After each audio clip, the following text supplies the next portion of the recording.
Take a deep breath, as if you're about to blow up a huge balloon. Exhale all your sleepiness into it, and then... Paimon feels like a whole new Paimon after those 2 days in the hot springs. The Abyss kind of threw a wrench in our relaxation, though. Still, spending time here really has felt like a vacation. The Kaholosaurs are so nice and so fun to play with. Their bellies are super bouncy. Oh, and Atea's snacks were so delicious. She gave Paimon some for the road just this morning, actually. Yelling at some kids who got caught throwing stones in the hot springs, so not much has changed since we first met her.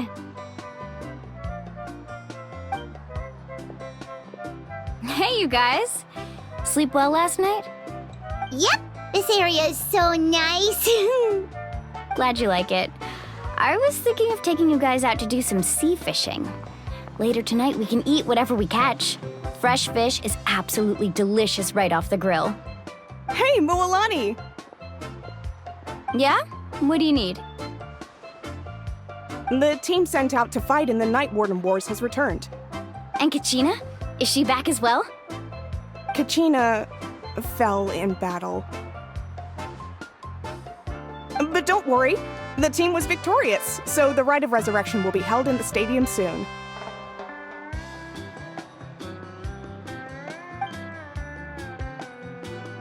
That's a relief. The Abyss is cunning, and it was her first time. Mistakes are bound to happen. Exactly. She deserves to hold her head up high. All right, thanks for letting me know. We'll head out in a bit. Jeez, she sounded a little anxious there. Had me thinking it was bad news for a moment. Mualani, you said the Abyss was cunning just now, but it seems like the Abyss just wants to destroy everything. Like, think about all those monsters that attacked your tribe. If there really was some sort of cunning plan, wouldn't it make more sense to send them to attack Kachina and her small team? Not that Paimon wants them to be in any more danger, it's just... Relax, I get it. The Abyss is difficult to understand, that's for sure. At a glance, it certainly seems like the only goal is total destruction. The Abyss isn't a living entity after all, so what capacity for logic or planning could it possibly possess? But through our long history of fighting the Abyss, we've realized things aren't quite so simple. 500 years ago, the Abyss invaded Teyvat. You know about that, right? That's right. Khaenri'ah suffered greatly during that time. But so did every other nation in Teyvat. And Natlan was the worst affected of all. It took the combined efforts of the then Pyro Archon and heroes from every tribe to finally repel the Abyss. Even so, the effects of the invasion lingered for hundreds of years, only able to be reversed little by little. Our tribe's waters were contaminated. The Children of Echo's territory was overrun by dangerous sludge surging from underground. Unrelenting black winds tore across the lands of the Flower Feather clan. It was like each disaster was designed for a specific tribe. Exactly. We once thought that the Abyss's desire for destruction was a sort of primal instinct, but its methods are, in truth, marked by intelligence. We now believe the Abyss has invaded the Night Kingdom, and has the capacity to read the memories of this land at any given moment. And that's how it became so dangerous and cunning, almost like it knows you inside and out. Yes, and that's why we've been unable to fully eradicate it, even after all this time. Luckily, the problems left behind by the Abyss have been successfully addressed by the various Pyro Archons we've had over the years. Now every tribe is prospering and things are looking up. I mean, just look at what we managed to do a few days ago. We totally fought them off.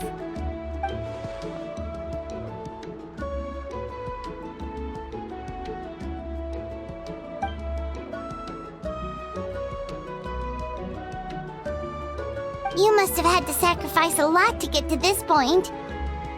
Every battle, every sacrifice is in pursuit of a future where we get to stop fighting. Responsibility, duty, unavoidable burden. Everyone in Natlan views the war differently. But I believe we will be rid of the Abyss one day. And the efforts of all who fought against them will become a story for the ages. To think that my name could survive in ballads passed down to future generations, it's kind of romantic. Everyone has something that drives them forward, you know?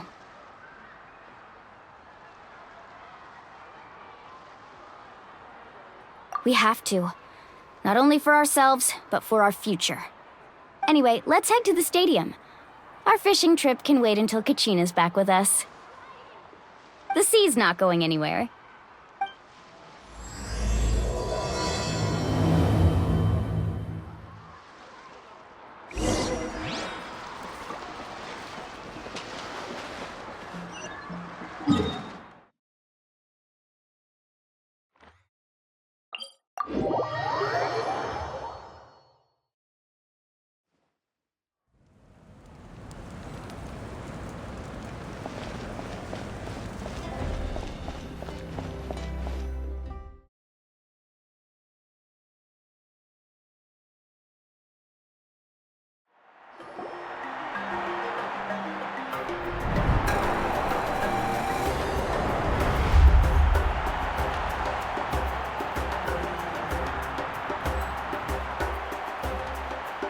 Whoa, this place is packed already! Of course. No one's gonna miss out on the chance to welcome our heroes back from battle. It's their moment of glory. Kachina's gonna be so flustered. She's never had this many eyes on her before.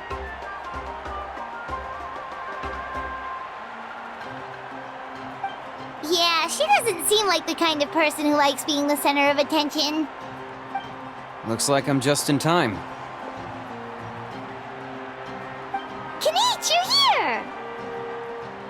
Yeah, a commission ran longer than expected, but I made it.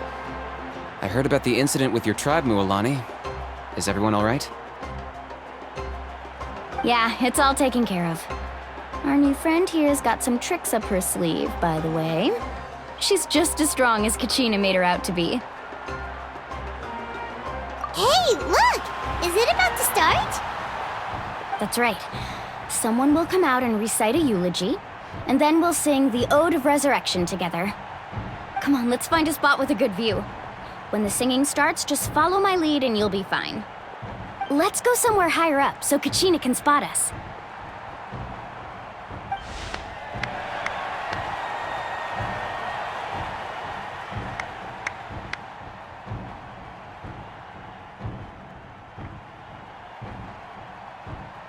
Warriors of Natlan, heed the call of life. We are the inheritors of memory and legend. Those who grew alongside sun and wind. Those who forged our own destiny and future. That is Natlan's fire, the lifeblood of our nation!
I could not find Kachina within the Night Kingdom, or locate her ancient name. What? What does that even mean? Usually once the ode is complete, the Pyro Archon and resurrected person will emerge from the flames. But something went wrong. What's going on? This has never happened before. Well, I think it's pretty obvious. Clearly, the team sent to fight the Abyss didn't win after all. Think about it. The Ode rekindles all victors. We've witnessed it countless times. Since the Archon couldn't find Kachina in the Night Kingdom, that must mean there's more to this victory than meets the eye. Hey! You just haven't gotten over the fact that Kachina beat you in the pilgrimage! Pathetic. The both of you. Your wild guesses are misplaced. We completed our mission. Maybe you did, but who's to say whether that little girl even contributed at all? Maybe she got scared and ran off. Why would the YUB recognize someone like her, even if she was on the winning team? How dare you insult a hero of Natlan like that? Kachina sacrificed herself to repel the Abyss. She doesn't deserve to be subjected to your vile rumors when she's not even here to defend herself. Calm down, Mualani. There's no point arguing with the likes of them. I can't just sit here and let them slander her like that. To insult a hero of Natlan, the person actually has to be a hero. You... Think about it, everyone. Who do you think is really at fault here? A girl who never should have even gone to war? Or the great Pyro Archon?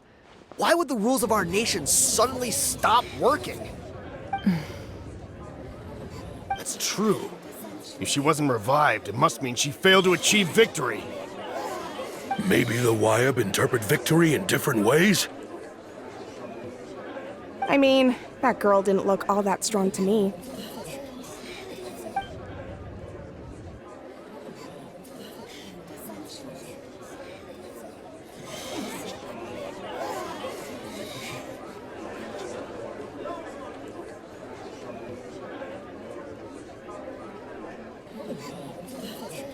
Kachina wouldn't have run! That's not like her at all!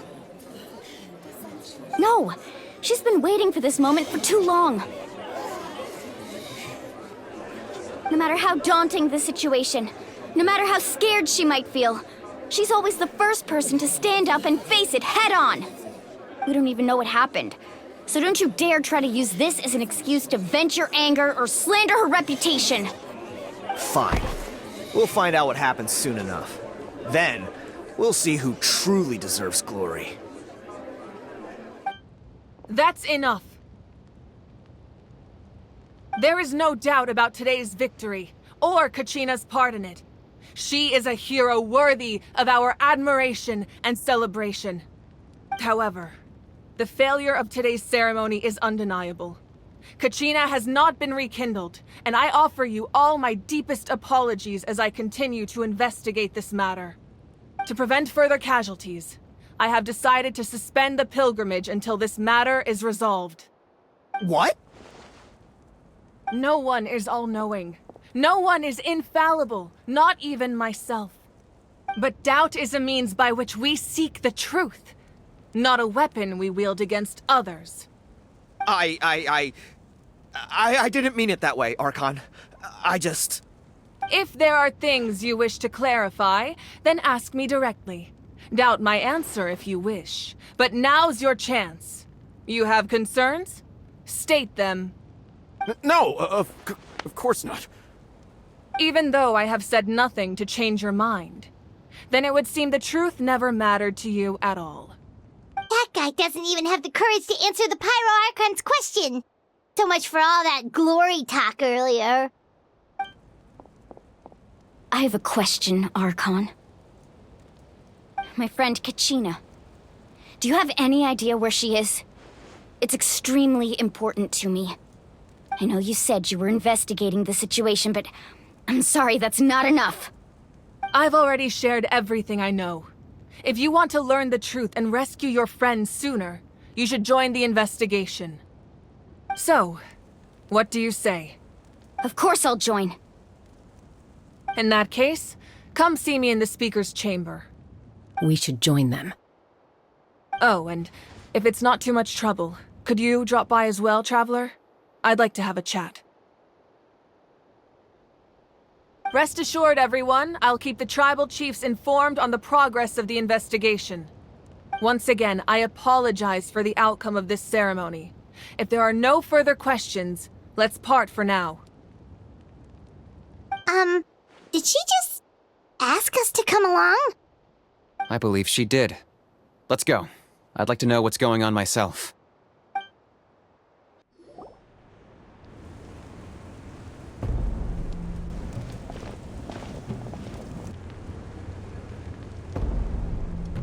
The situation is urgent, so I'll get straight to the point. Kachina is undoubtedly a hero of Natlan, and I'm deeply sorry this happened to her. There's been unrest in the Night Kingdom, but I don't know what's causing it. As a result, I've been unable to track down her location. Until we find and address the cause of the unrest, the Ode of Resurrection will continue to be ineffective.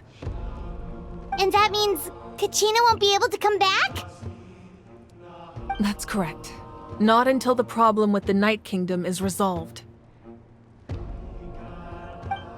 How long will that take? It's hard to say. Kachina always dreamed of fighting the Abyss, of doing her part to defend Natlan. She wasn't afraid of death because she knew, if it came down to it, the Pyro Archon would be there to bring her back to life.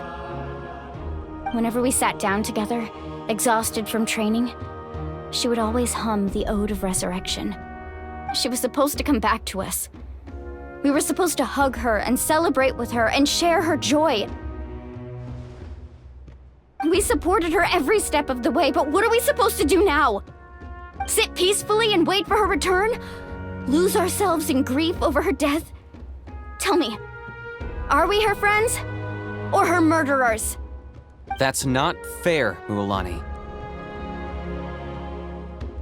It's all right. I understand your rage and your grief. Kachina's life means a great deal to me, Mualani. Believe me, I want to bring her back as soon as possible. I would give you that peace of mind if I could. But please, hear what I have to say so I can at least give you a broader picture of the issue we are now facing. Considering the recent attack on your tribe, I believe the Abyss has found a new means of undermining the rules of our nation. You mean... The Sacred Flame. The foundation of our resistance against the Abyss. If we continue to hold the pilgrimage and send teams to fight the Abyss, there will likely be more casualties. But if we stop altogether, the Sacred Flame will only grow weaker. The Abyss will scale up their attacks, and the tragedy we saw with the people of the Springs will only be the first of many. If we compare the two choices, the former seems to be the lesser of two evils. Sorry, I know that may sound harsh, but I bear the name Malipo. Weighing the costs is my duty. The raw truth can be cruel. But we need to understand it if we want to approach this rationally. But what would you say, Mualani? This is personal for you, and unlike Kanich, I dare say it's not a simple case of weighing up which course of action is less painful, is it? No. I can't choose between them, and I don't want to. Saying that one is preferable over the other is disrespectful to the people who suffered. You're saying it doesn't matter whether I suspend the pilgrimage. The consequences will be equally painful. Yes. What happened to Kachina breaks my heart. But I couldn't bring myself to sacrifice other people for her sake. And that is the crux of the problem.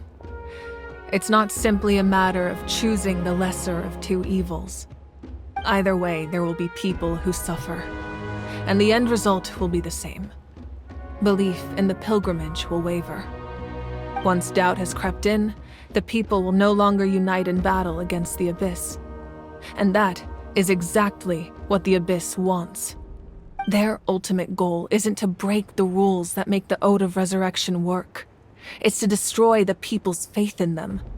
To prevent what happened to Kachina from happening to anyone else, we need to suspend the pilgrimage.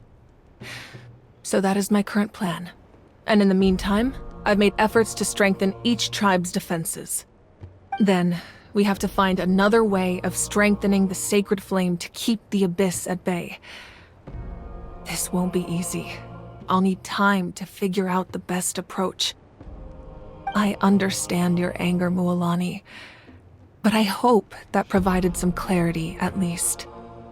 Wow. Paimon thought things were gonna get heated for a second, but the Pyro Archon took the time to explain everything so patiently. I owe you an apology, Archon. I let myself get carried away earlier, and I'm sorry. You're right. We need to focus on finding solutions. We could always hold the pilgrimage without sending a team to fight in the Night Warden Wars. That way, we would still be able to fuel the sacred flame. I've considered that, but the two events have nearly always been linked. Without the chance to fight the Abyss, pilgrimage rankings lose their prestige, and competitor numbers will drop. With fewer participants, the amount of contending fire produced will decrease, and the vicious cycle will continue indefinitely. So, essentially, the Abyss has taken Kachina hostage. You've learned about the concept of ley lines during your travels, yes? The Night Kingdom is something similar. Staying there for a short period of time shouldn't have an effect on the person. But with the Abyss in the picture, it's a different story. Your sense of self will be devoured until eventually you become one with the Sea of Souls. Imagine pouring a cup of water into a rushing river. You can try to scoop up another cup, but there's no chance it will be the same water you had before. I won't sugarcoat it. That is the danger Kachina is currently facing. Just like you said, Archon. Both of these problems need to be addressed. You can focus all your efforts on dealing with the sacred flame. I will go search for Kachina. The Abyss poses the same threat to you as it does to her. It is very possible you will not return. Knowing that, do you still choose to go? Kachina's waiting for us to rescue her. That's all that matters. I failed to protect her during our campaign, but I can make it up to her now.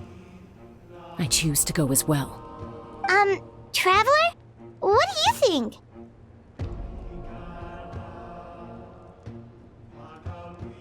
Understood. Then I'll support you in any way I can. The Masters of the Nightwind have a technique that can extract an ancient name from the ley lines.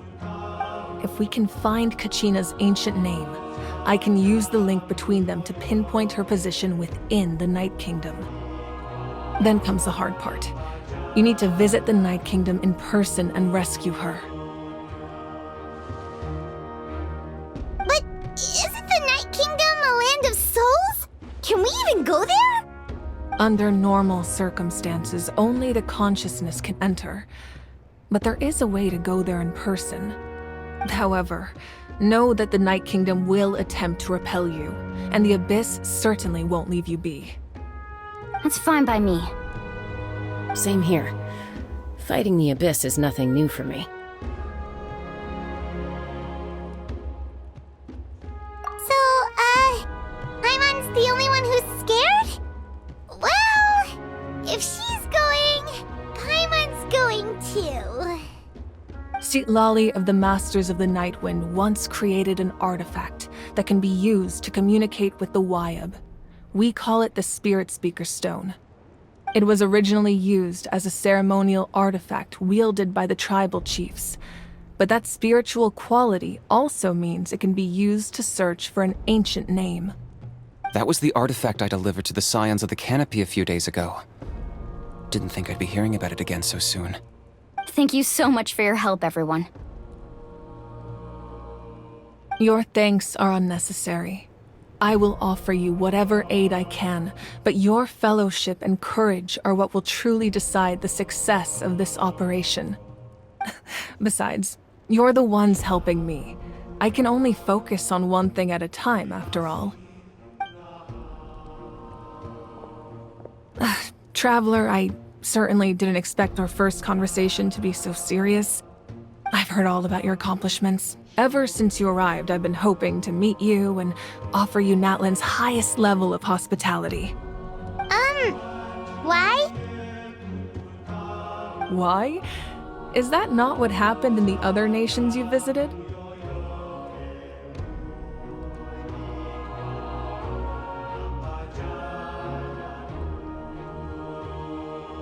Yeah, things were pretty complicated at the start. And, in the middle. But our reputation's solid nowadays. That's more like it. After all, I've heard you're someone who transcends fate. Perhaps even more than you can imagine. But we can talk about that some other time. Ideally, this would be the perfect night for a drink and some musical ambiance. But there are important things to be done. Oh, I almost forgot. Atea was wounded in the fight against the Abyss. She wanted us to give this to you. It embodies fond memories and my strength of will. That's what she asked us to tell you. She said you'd know what that means. I didn't think this day would come so soon. The flames of her life force. I can feel them flowing within the talisman. If things were different, the two of us could have enjoyed the hot springs together while she gave this to me in person.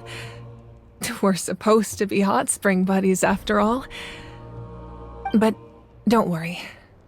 This talisman means a great deal to me. I'll take good care of it, and once this is all over, I'll pay Atea a visit.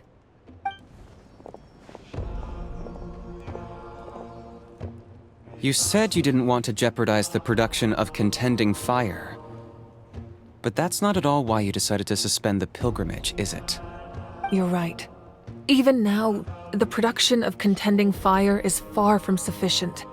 The gradual corrosion caused by the Abyss has resulted in a massive shortage of pyro energy, and we're currently at the breaking point. As things stand, the pilgrimage is a lost cause. Suspending it allows us to save our strength to defend the tribes. The Abyss has brought catastrophe to Natlan, and Kachina's disappearance in the Night Kingdom is a direct consequence of that. We can't let the general public know that. No. If the public learned that Natlan's destruction was close at hand, there would be immense panic. But if I said nothing at all, they would have continued to question the integrity of Natlan's heroes. Another simple choice. The latter was clearly the better solution.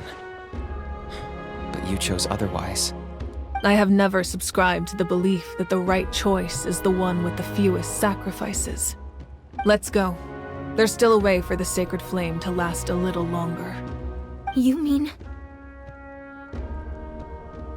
Yes. Come with me.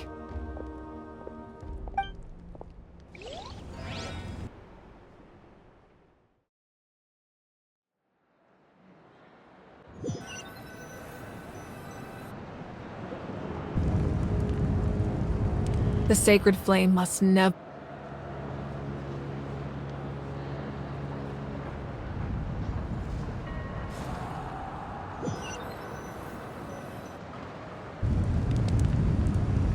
The sacred flame must never go out. Not only does it strike fear in the Abyss, but it's also the pillar of Natlan's stability. So until our heroes are ready, I will sacrifice my power to keep it burning.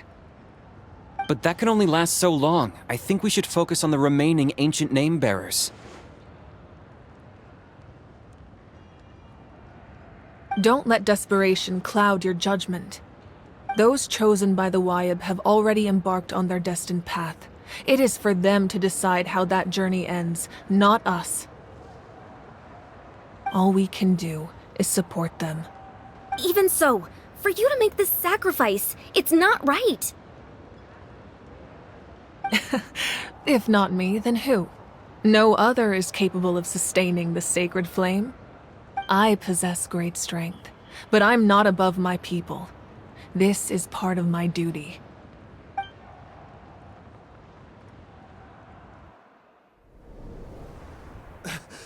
Archon, it's the Fatui!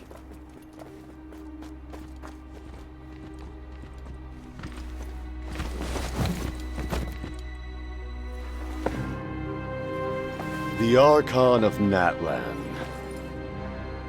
A force to be reckoned with. The secret of the ley lines is no secret to me. Long have they been destined for ruin. And since the oath made 5 centuries ago remains unfulfilled, what use is the Gnosis in your hands? I don't know what you mean. But it sounds like this is about more than the Tsaritsa. In times of crisis, someone must pick up the mantle of salvation. Your plan has reached an impasse, and now it falls to me to create new rules for Natlan. But before the dawn of a new age, the old must be destroyed.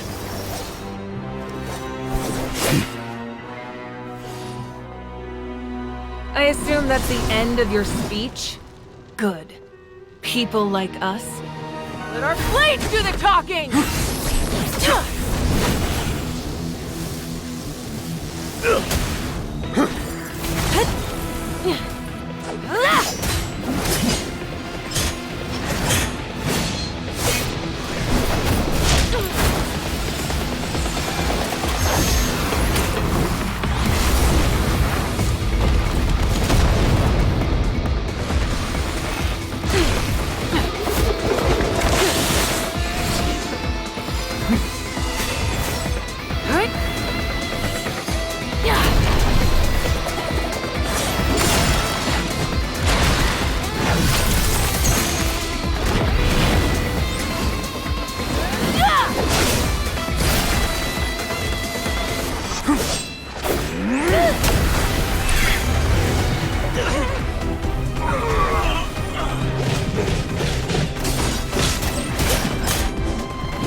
Masters of the Night Wind.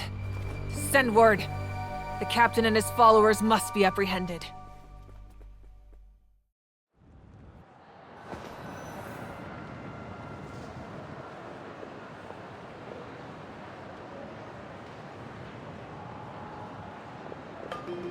Are you alright, Archon?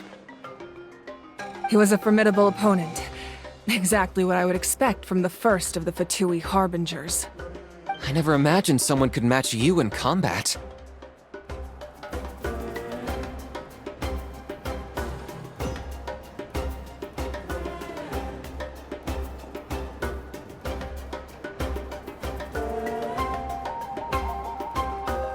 Are you alright, Archon? He was a formidable opponent. Exactly what I would expect from the first of the Fatui Harbingers. I never imagined someone could match you in combat. If the Tsaritsa sent him here, why would he bring up what happened 5 centuries ago? Yeah. And how much does he know about Natlan? The Harbingers are all driven by their own personal goals. The only purpose that unites them is collecting the Gnosis. But I'm sure the captain has his own reasons for being here as well. Whatever his motive, we should shift our focus to the Fatui. If they attack again, and we're not prepared, we're done for. No, we're running out of time. The wound I inflicted should hold him back and weaken him for the time being. Besides, I'm sure you noticed, the power that came to his rescue just now came from the Masters of the Nightwind. In other words, there are traitors among us. Not necessarily. This could prove to be a very valuable turn of events. When we exchanged final blows, I sensed an unusual presence within him. I'll need to investigate further. Kanich, go to the Masters of the Nightwind and look into who could have aided the captain. Speak to Lali. She should know. Of course, I'll head out right now. Do you still intend to... Yes, but fear not.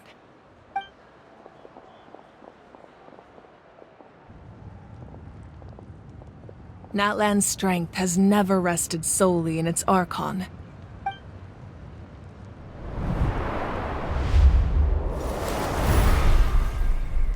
Together we foresaw the only path that leads to our nation's future.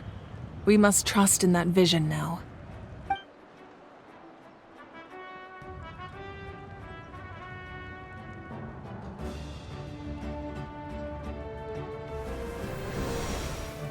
Is everything okay, Archon?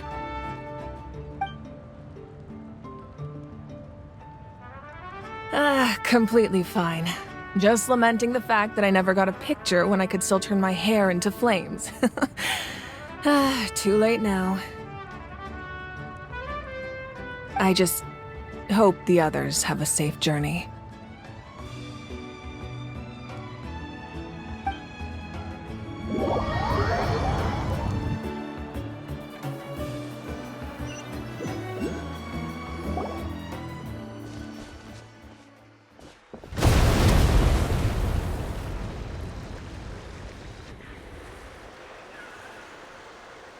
What's happening at the stadium? Did something explode? It feels like the Archon unleashed her power. She must be fighting a formidable opponent. Should we go back and check what's going on? Have faith in the Archon. She wouldn't lose in a one-on-one confrontation. Once we find Kachina's ancient name, we'll head right back. Okay, let's just keep climbing. Emon really hopes nothing goes wrong.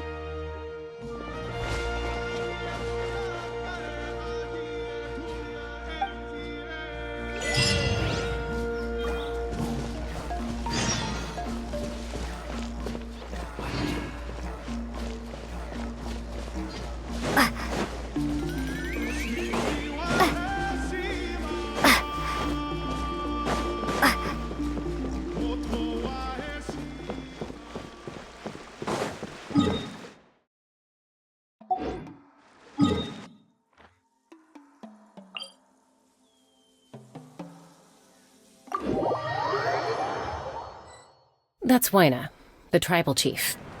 Let's head over to him.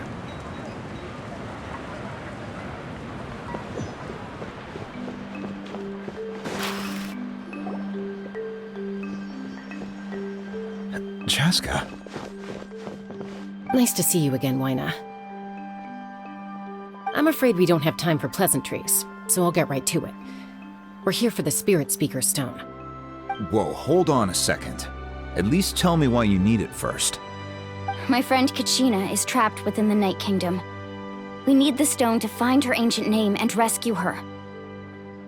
Rescue her? From the Night Kingdom? That's right. I'm sorry, but someone needs to tell you what you don't want to hear. Going there, a mature warrior would never make such a foolish decision.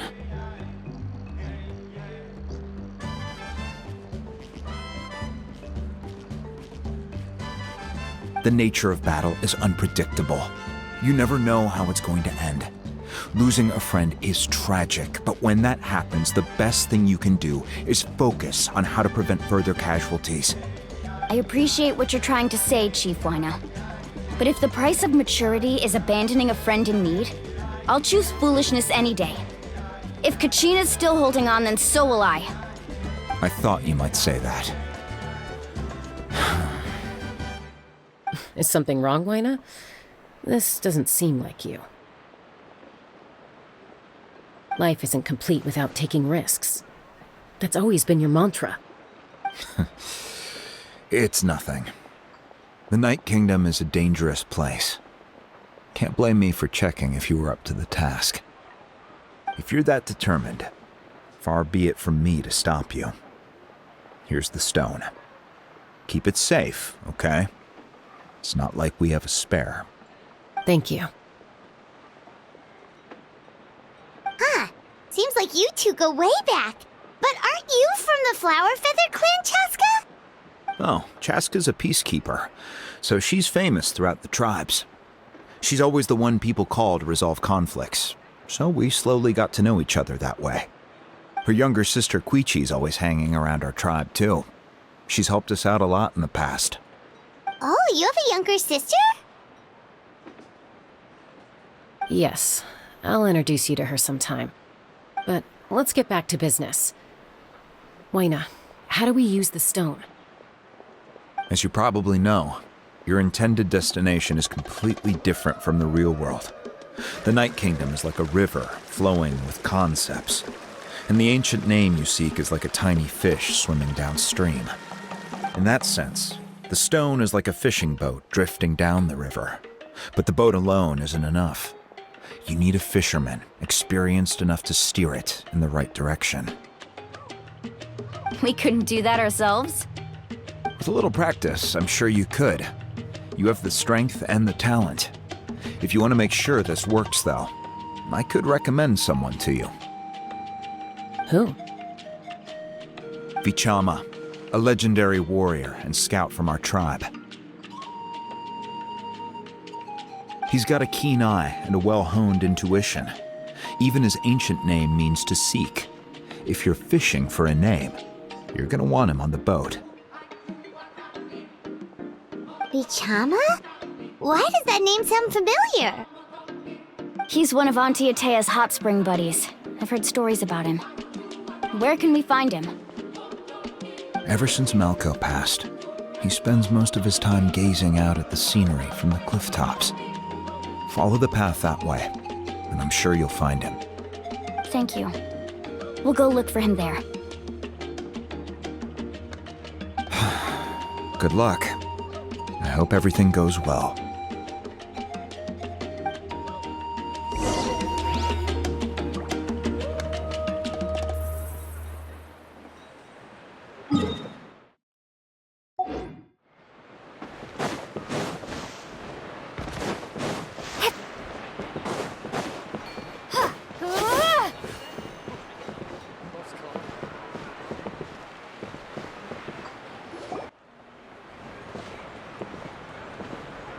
Someone admiring the scenery from the cliff tops. Ah! That must be him!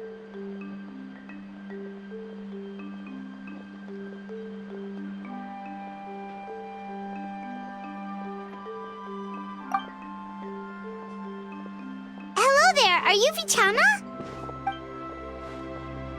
That's me. Did you need something?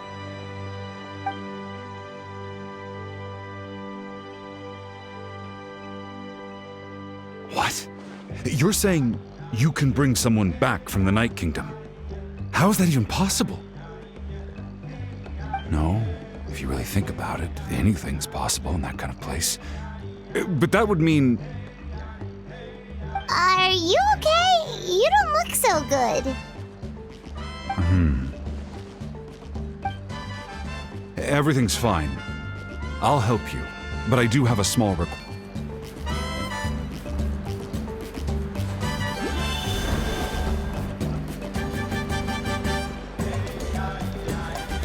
Someone admiring the scenery from the cliff tops. Ah! That must be him! Hello there! Are you Vichama? That's me. Did you need something?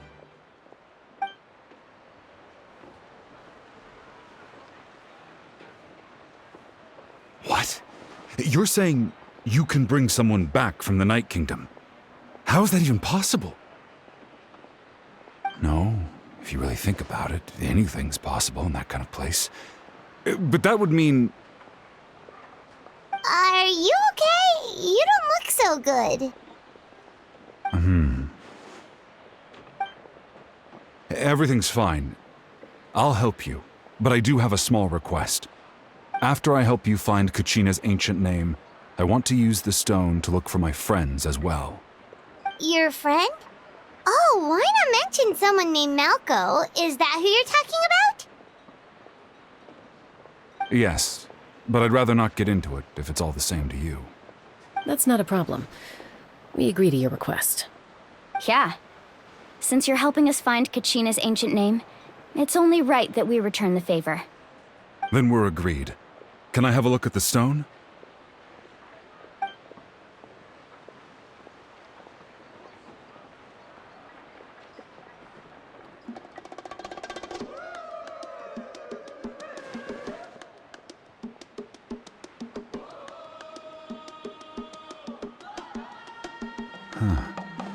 I see. From what I can tell, it functions almost like an abyssal pylon. Both connect the Night Kingdom to the living world. Once the connection is established, the abyss will come surging through the opening like a predator honing in on the scent of blood. So we have to be sure not to use it in a tribal settlement. Wow, you got all that just from looking at it? I just picked up on the basics, really. I still have no idea why it works. You said someone named Lali invented this. They must be a genius. I'll go find an open area and start setting things up. In the meantime, I need you to get 2 things for me. We'll go right away. What do you need? First, I'll need some hook ropes. Pretty much every store around here carries them, so no need to go anywhere special. Oh, and I need to build a net out of them, so make sure you get a good amount. Wait, are you saying you're going to use a real net to catch Kachina's ancient name? How does that work when one's tangible and one's not? By creating something tangible in our world, like a net, we can create a connection to a corresponding concept in the Night Kingdom.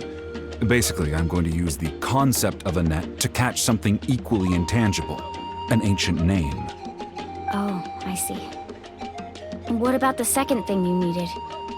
Right. I need 2 chunks of obsidian. Once we bring the ancient names into our world, we'll need a place to store them. Normally, you can only get obsidian from the Children of Echoes, but I heard there's a traveling merchant from that tribe around here somewhere, so maybe you can try your luck there. Gotcha!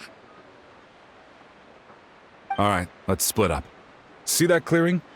Let's meet over there when you're done. Oh, and you can send someone with me if you want. In case you're worried I might take the stone for myself. What do you think, Chaska? There's no need. Lena spoke highly of you. That means you're trustworthy. I appreciate it, even though that doesn't mean much to me anymore. Anyway, it'll take some time to set everything up, so no need to rush. I'll see you in a bit.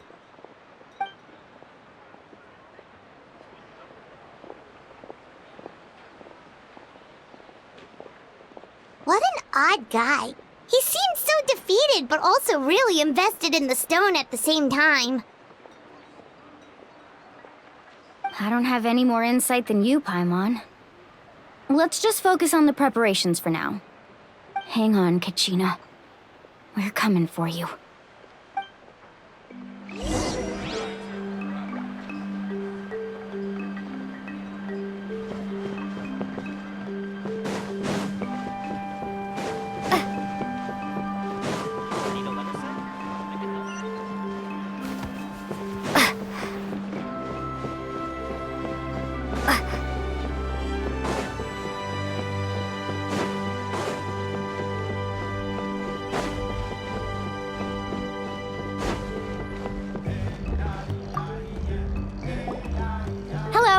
Do you have any hook ropes for sale?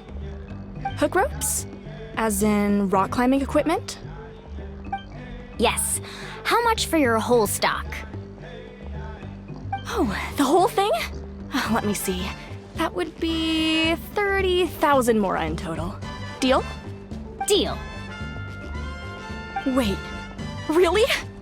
What, you want me to drive down the price? We just need these as fast as possible. Thanks. Oh, no problem at all. I'll even pass along some information on the house. These ropes are usually used by rock climbing enthusiasts. If you want to learn, Roka's the person you want to ask. All right, that's everything. Here you go. Now we need the obsidian. Let's go talk to the traveling merchant Vichama mentioned.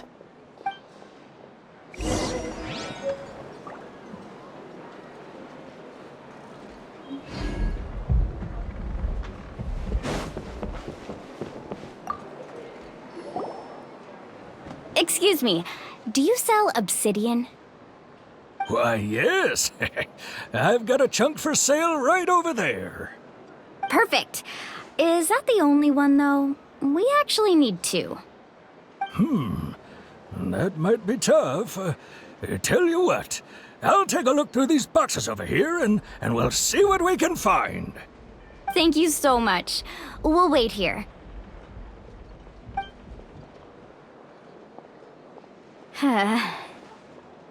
Relax. Everything's going according to plan. I know, it's just...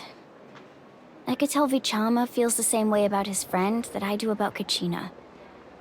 I hope this chunk of obsidian isn't the only one. Kachina always carries all sorts of shiny stones with her. If I was the one trapped in the Night Kingdom, she'd have a whole pile of obsidian ready in a heartbeat. Well, would you look at that? I did bring an extra. Here you go, young lady. How does it look? Perfect! Thank you. How much do I owe you? If you hadn't shown up, these stones would have just sat here collecting dust. I'll take 3,000 mora for both. Here you go. By the way, I heard you mention Vichama just now. You running an errand for him, then? How's he doing? Malco's been gone for 5 years now. It's about time he started to move forward. Do you know what happened between them? I heard about it in passing while I was out drinking one night, but I don't know all the details. Vichama and Malco grew up together, and even made a name for themselves together.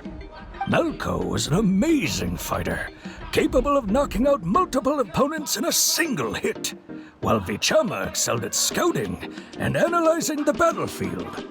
The two made an excellent team, and managed to beat back the Abyss several times. 5 years ago, they both emerged triumphant in the pilgrimage, and were placed on the same team to fight the Abyss.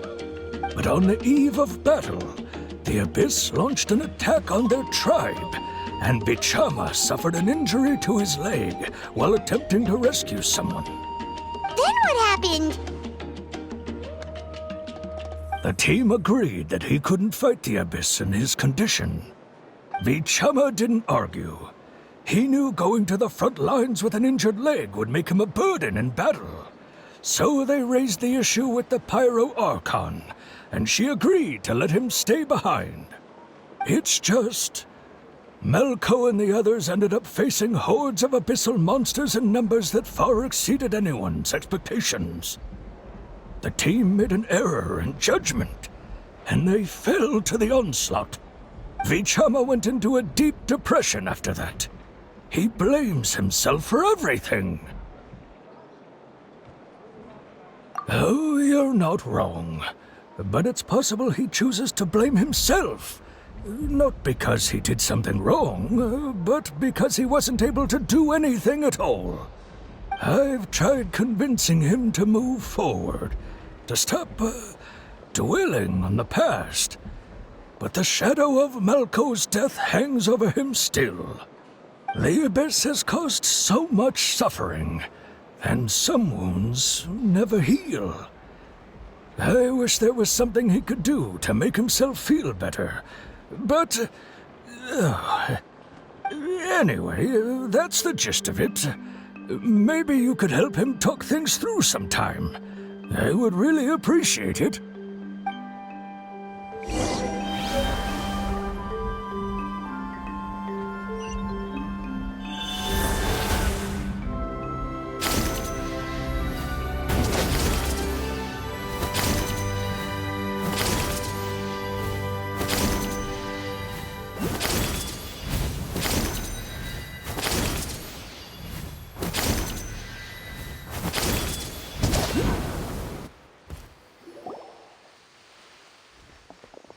Did you get everything? Yep, it's all here. When do we start? I've made all the necessary adjustments, so we're good to go. As agreed, I'll help you find Kachina's ancient name, and then you return the favor. Go ahead.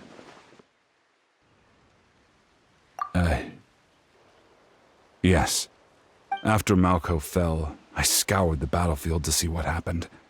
It turned out he wasn't bested by some impossibly powerful foe.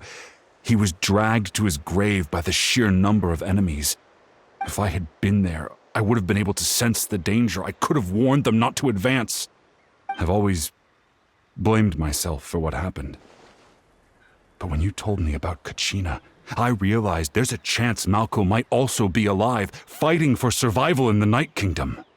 But that happened several years ago, right?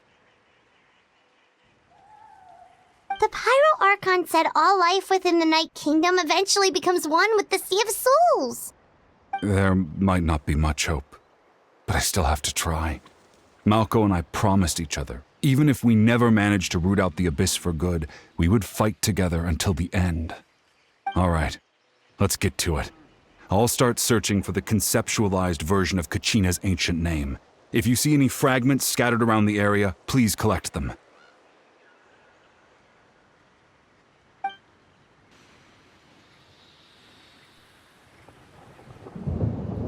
Make sure you prepare yourselves for battle. As I said, the stone will link the mortal realm to the Night Kingdom. The Abyss will likely emerge in response. Look at that golden thing! It must be one of those fragments Vichama mentioned. Let's get closer!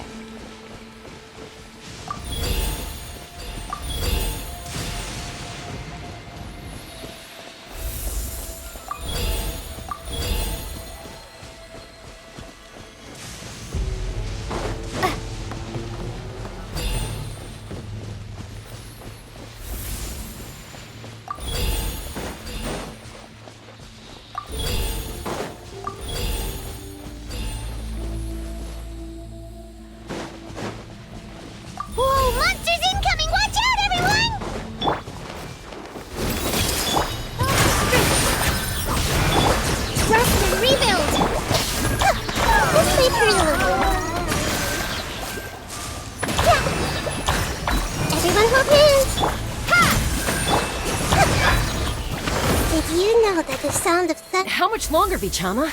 Not long! We're getting close!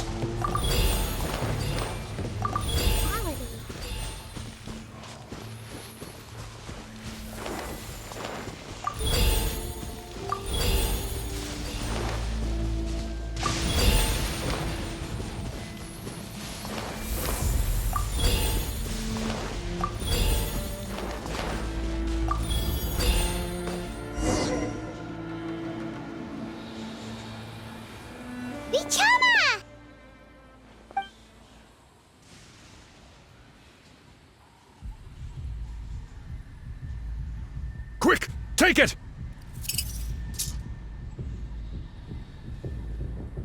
I found Kachina's ancient name. Hang in there, Malko. Just a little longer. Something's not right. The power of the Abyss is getting stronger. The Abyss is corroding his body. Vichama, you can't keep going. You'll die. I should have died 5 years ago. I just need a little more time. Please, I'm almost there. Thank you.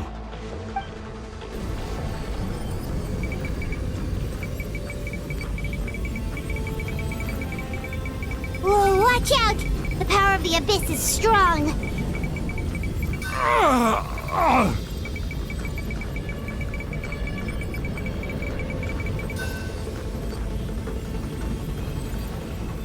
This power.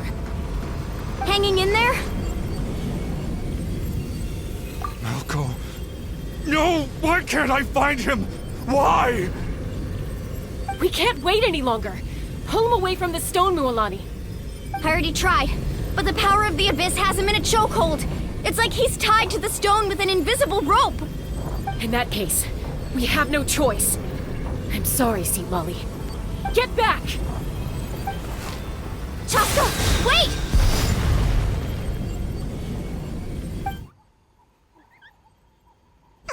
Ouch! What happened just now? It looked like the Spirit Speaker's stone was... The stone's power was spiraling out of control. The only way to stop it was to destroy it. You were all caught in the shockwave of the explosion. You might feel dizzy for a while, but that's normal. Give us a heads up next time, will you? You're lucky we managed to dodge it in time. I thought I said to get back. Yeah, barely a second before you made it go poof. Not everyone has your reflexes, Chaska. We were this close to getting dragged into the explosion. Okay, I'll be more careful next time. At least Kachina's ancient name is still in one piece. Wait, where's Vichama? Vichama! Vichama! I couldn't find Malco's ancient name. It must be completely gone by now. Once your ancient name disappears, there's no coming back. From the very beginning, I knew there was a slim chance, but still. And now... it's too late to save him.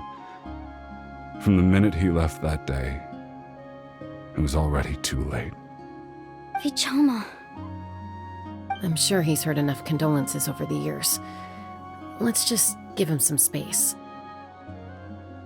Huh? What's that in your hands, Vichama? It looks like something's glowing! Huh? This is...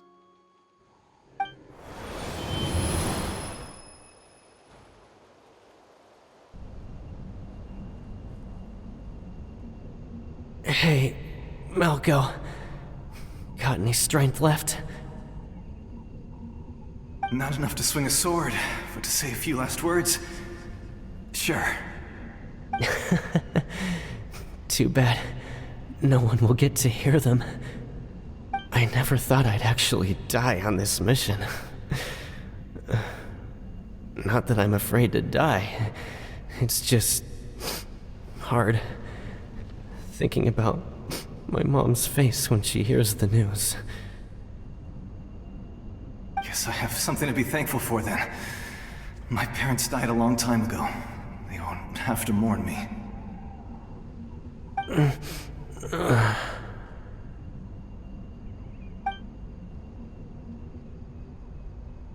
Pisak!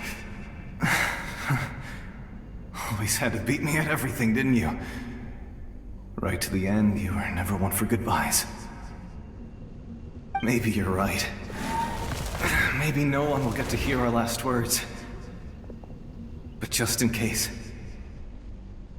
Vichama, I'm so glad you didn't come with us. Don't be sad. Just keep on living. For the both of us.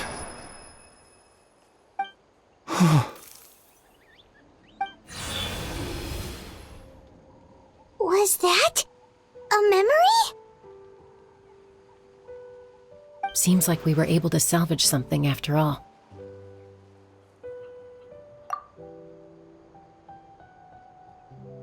Of course.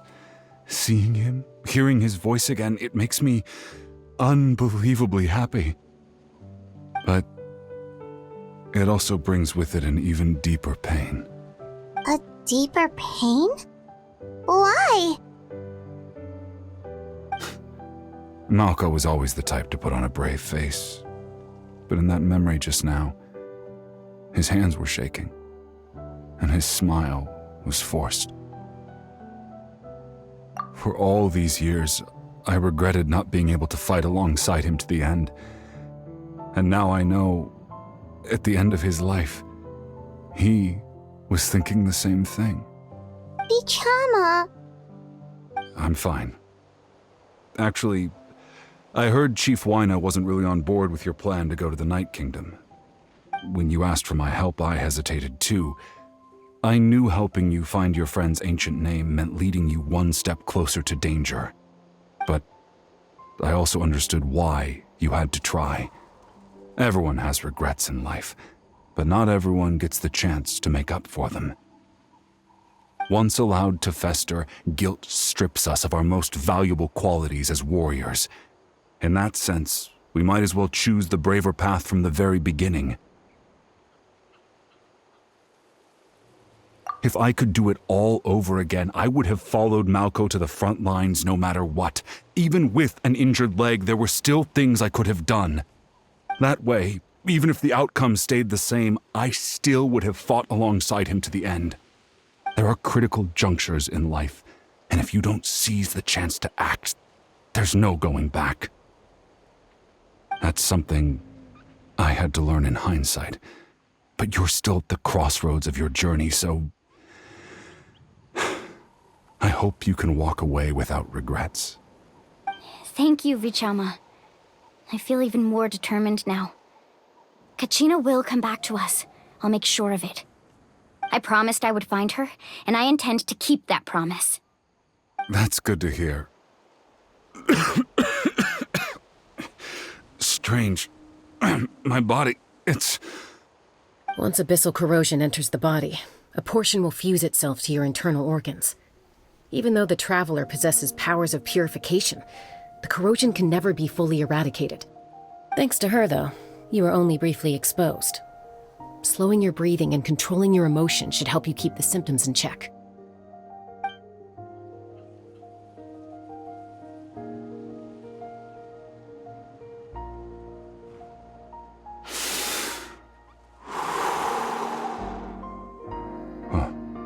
That does make me feel better. You seem very knowledgeable about all this. Just speaking from experience, that's all. Anyway, we've recovered Kachina's ancient name, so we're off to a great start. Let's get Vichama back to his tribe and tell Wyna the good news. Oh, and apologize for destroying the Spirit Speaker Stone. We had no choice, though, so he'll probably understand. Right?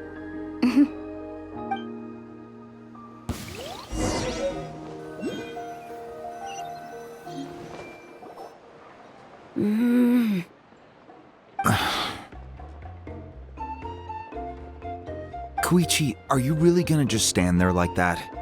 I don't know what you want from me. I think you know exactly what I'm trying to say, Uncle Wyna. I can hear it in your voice. Honestly, it's just one thing after another with you two. They're back. Koichi? What are you doing here? Don't play dumb with your own sister. You know exactly why I'm here. My apologies, everyone. I just need to borrow Chaska for a few minutes. You come with me.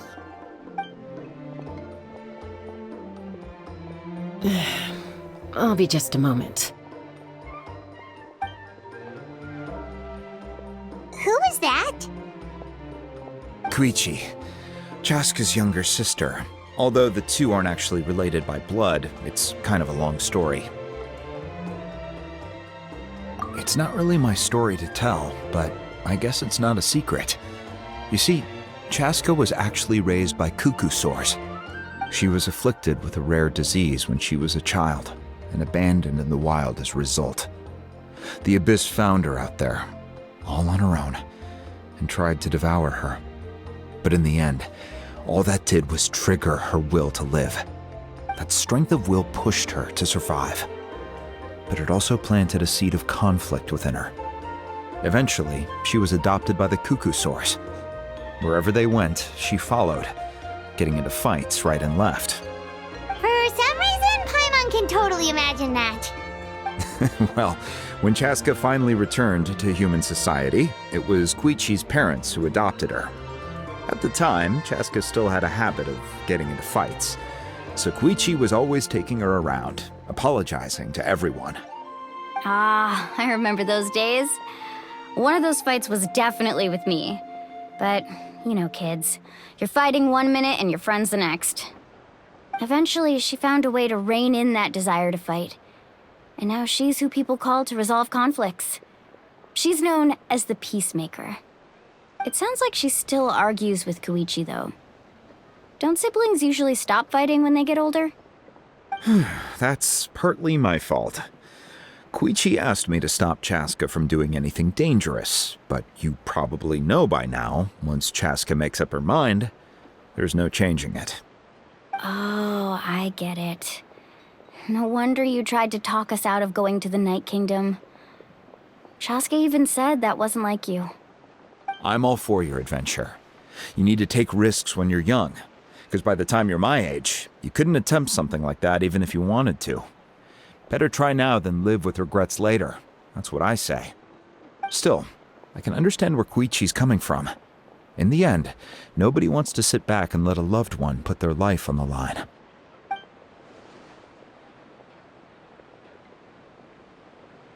All right, it's just the two of us now.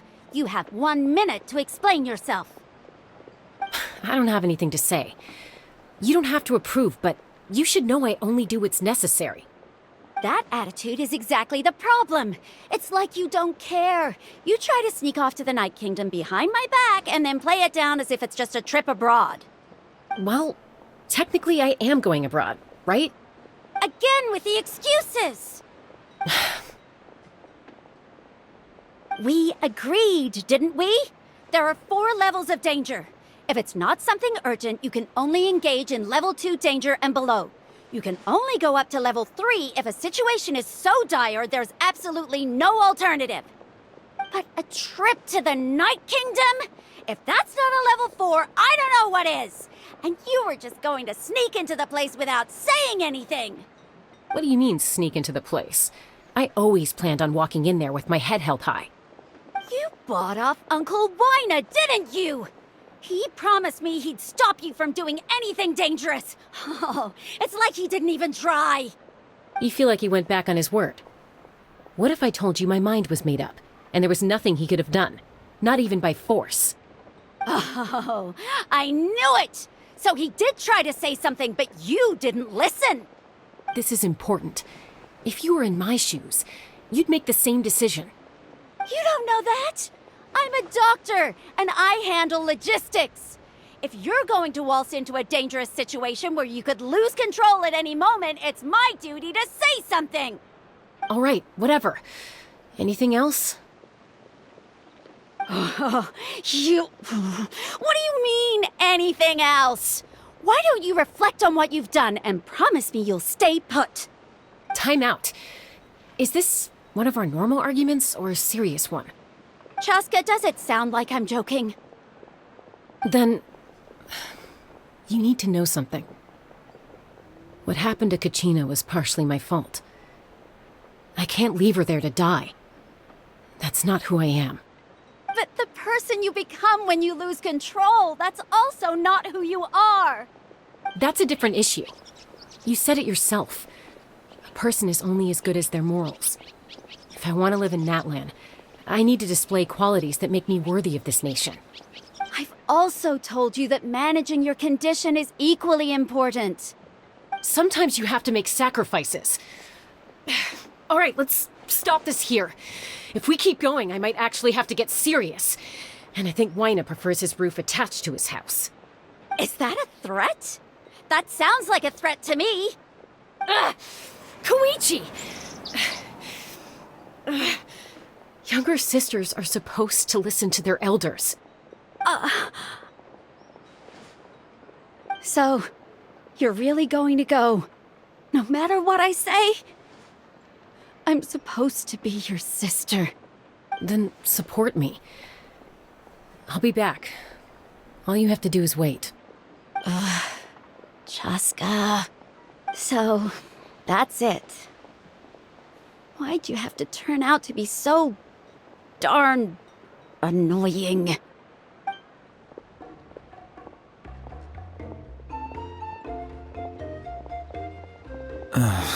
You two are something else. Something you wanted to say? I know you aren't related by blood, but you two sure are similar. Really? You know, I said that very thing to Koichi not too long ago, and she reacted the exact same way, down to the very tone of voice. It's not my place to get involved, but I will say this. Try to spend a little more time with your sister. You're tough kids. That doesn't mean you have to go it alone. Thank you. Anytime. All right. If you're done with the Spirit Speaker Stone, you might as well hand it over. According to Kinich, it's an important ceremonial artifact, so it'd be safer to keep it with me. About that. If only Tone-Deaf Bard was here, he could have repaired it just like the Holy Liar. The Spirit Speaker Stone might be 2 stones now. Huh?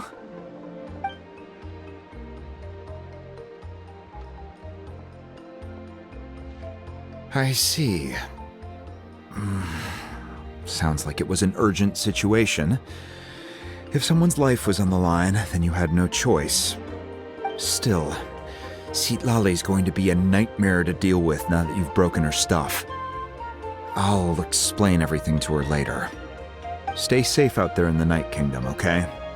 I'll wait here for your safe return.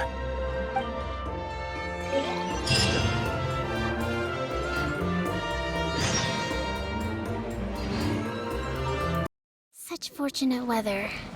Care for a walk? Ugh.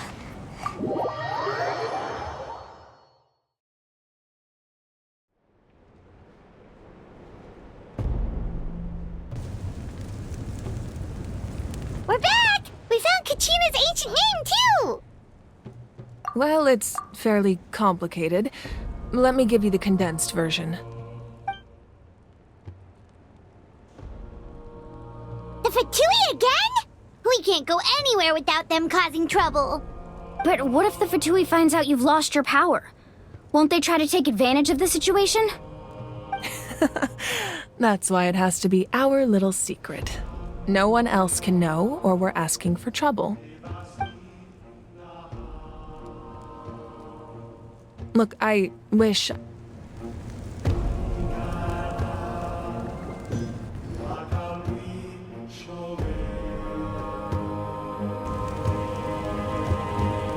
We're back!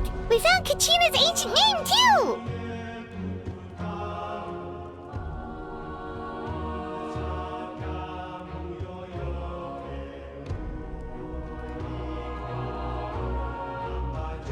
Well, it's fairly complicated.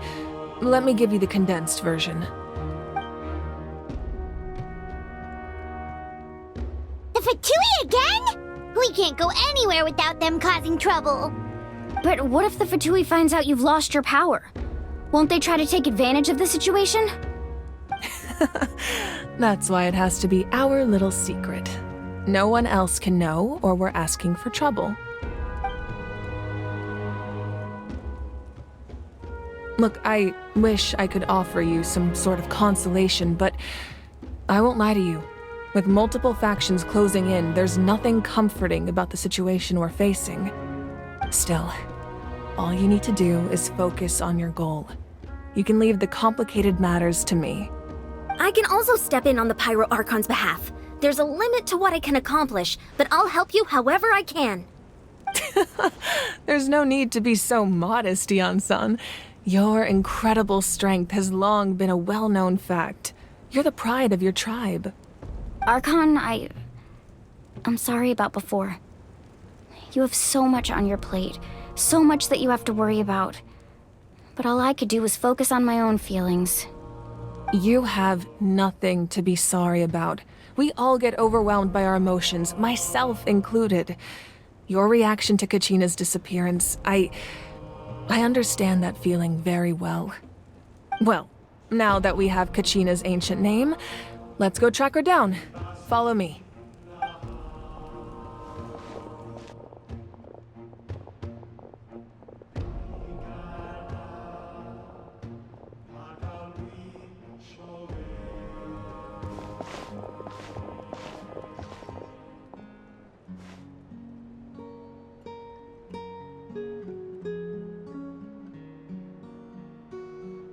What is this place? Hey, isn't that Atea's talisman? Good eye. This is where I store all the various mementos I've collected. Whoa. I've never seen this place before. There's so many things in here. It looks like there are items from every tribe. Collecting them must have taken a lot of effort. I suppose you could think of it as a hobby of sorts. In Natlan, everyone grows up listening to the stories of heroes. And physical items do a far better job of preserving those stories than our own memory. Now, I still have some preparations to make for the ceremony, so feel free to take a look around in the meantime. If you're curious about an item, I'm more than willing to tell you about its origins. Alright, we'll have a look.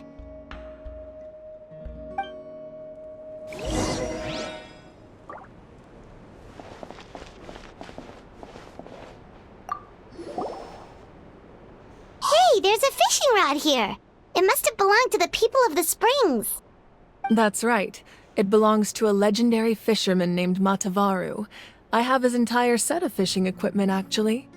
He and I met in a tavern. He told me about a particular kind of giant fish and his meticulous plan to catch it. In his eyes, I saw a hunger and a strong fighting spirit. To him, the sea was the battlefield upon which he staked his honor. So, did he do it?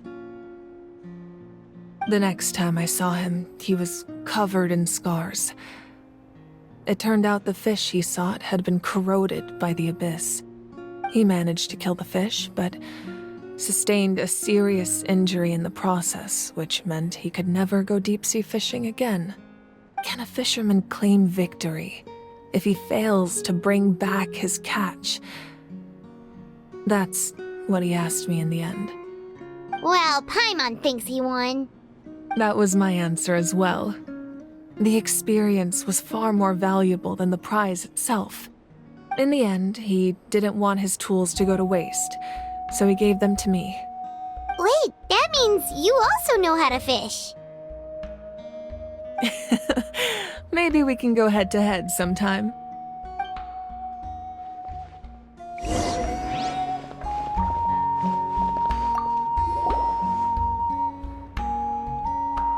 The powder still needs some time to settle, so let's wait a little longer. Well, what do you think of my collection? Do you feel like you have a better understanding of Natlan's culture now? Yeah! If each item represents a different story, seems like Natlan's really been through a lot.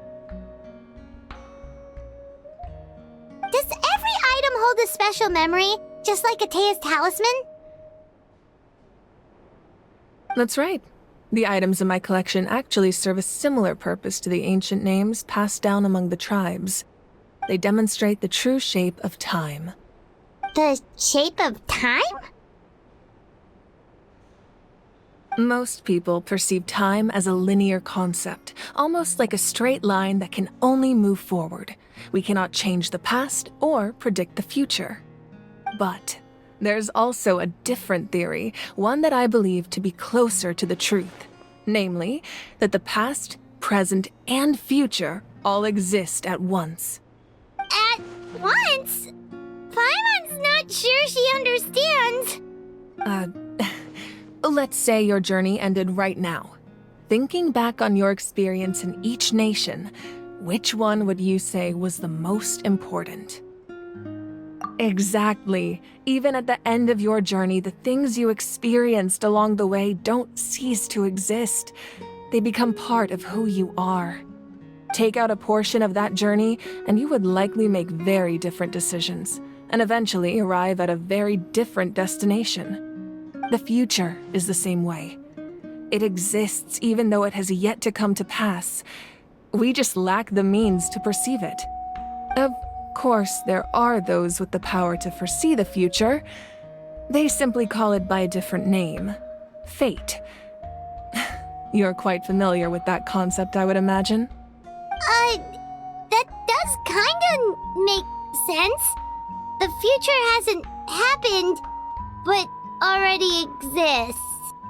Humanity excels at living in the present, but too often we forget the past and neglect the future. While the pilgrimage and the Night Warden Wars lead us to a better future. Only by uniting the people of Natlan across countless eras can we fight back against an enemy as formidable as the Abyss. To come up with such a set of rules, the first Pyro Archon must have possessed a level of insight I can only imagine. That's correct. At first, he was a mortal man with no special power. After he ascended to the Divine Throne, he used it to borrow power from the heavens and establish the rules of Natlan. Namely, a framework through which ordinary people can ascend to Archonhood. By holding the pilgrimage, we're able to determine the strongest among us, and when that person ascends to the Divine Throne, their inner flame will awaken. In addition, the sacred flame will grant them significant knowledge and memory of this land. After all, that's how I came to know everything I just told you. So, it all comes down to the power of the Divine Throne and the rules. Wait, is that a family portrait? Yes, that's my mother, father, younger sister, and the little saurians we raised. I turned a piece of my dad's leather armor into a canvas and commissioned a famous artist to paint our likeness. Your sister is so cute! It looks like the two of you are really close. Paimon was having a hard time thinking of an Archon as an ordinary person, but seeing this portrait, it kind of makes sense now. It really doesn't look like there was anything special about you before. Oh, wait, is Paimon allowed to say that? A little late for that question, don't you think? Sorry! Paimon's so sorry! Paimon's mouth works faster than her brain sometimes! It's all right. I'd never get upset over something like that. No matter what others may say, my past is a precious part of my identity. I'm forever proud of the life I used to lead. Becoming the Archon doesn't mean you sever ties with your family.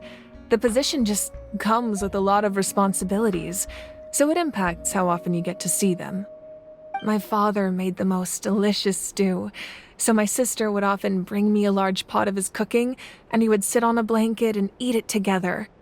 One time, we didn't close the door securely, and the saurians we were raising ran into the room and knocked over the entire pot. My sister immediately burst into tears. The two troublemakers were going for the meat, but when they saw my sister's distress, they froze on the spot. I still remember the way they laid there, sulking like a pair of children, even after making such a mess. It was frustrating, but in the end, all I could do was comfort my sister and move on. Wow. Isn't that what being a family is all about? I think about that story a lot, actually. As the Archon, I made a vow to defend this nation, and experiences like that, they remind me exactly what I'm trying to protect. Well, what happened after that? This portrait looks pretty old. Your sister must be all grown up by now, right? I believe she ended up working as an architect and artist. She built many houses and crafted many beautiful works of art. Anyway, that's enough about me. Now that the powder is settled, we can begin. Ian-san, Mulani, Chaska, over here please. Place the ancient name up there, and then we'll begin.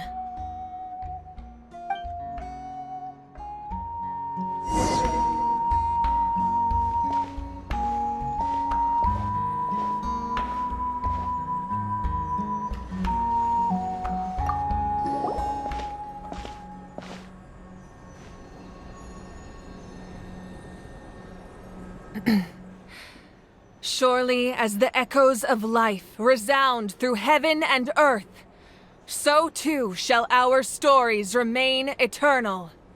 Ancient name, take us to your fated bearer. Allow her to answer our call.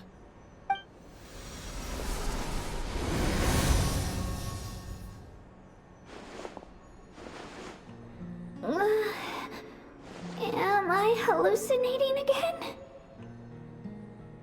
Kachina, are you okay? Huh?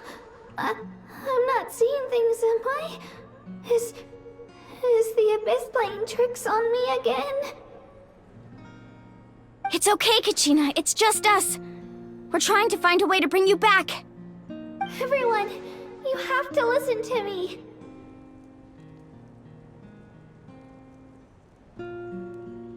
I've been investigating the Night Kingdom this entire time, and I figured out what's wrong. The Wyab is being affected by the Abyss.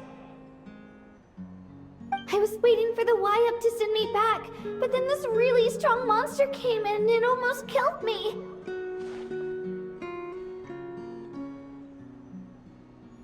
The Wyab saved me, even though its power is weakening, so I've been hiding from the monsters while trying to find a way to help. The Night Kingdom has become a huge mess, though. I keep hearing these awful sounds and seeing really horrible things. Don't listen to those sounds, Kachina. The Abyss is trying to strip you of your sanity. All you need to do is stay safe and wait for us. We'll be there shortly. It's okay. I feel so much better now that I've had the chance to talk to you guys. You don't need to worry about me. I've never been strong or special at all, really. So I don't blame anyone for forgetting about me or leaving me behind. Just knowing you care is more than enough. I'll find a way back. You don't have to put yourselves in danger to come rescue me. You're always like this, Kachina. Now's not the time to act tough. We're coming for you, and that's final. I don't know what lies the Abyss has been feeding you, but I'll tell you something right now. Nobody here sees you as a burden. You're a victor of the Night Warden Wars, a hero of Natlan. All you need to do is wait for us to rescue you, and you'll get all the applause and recognition you deserve.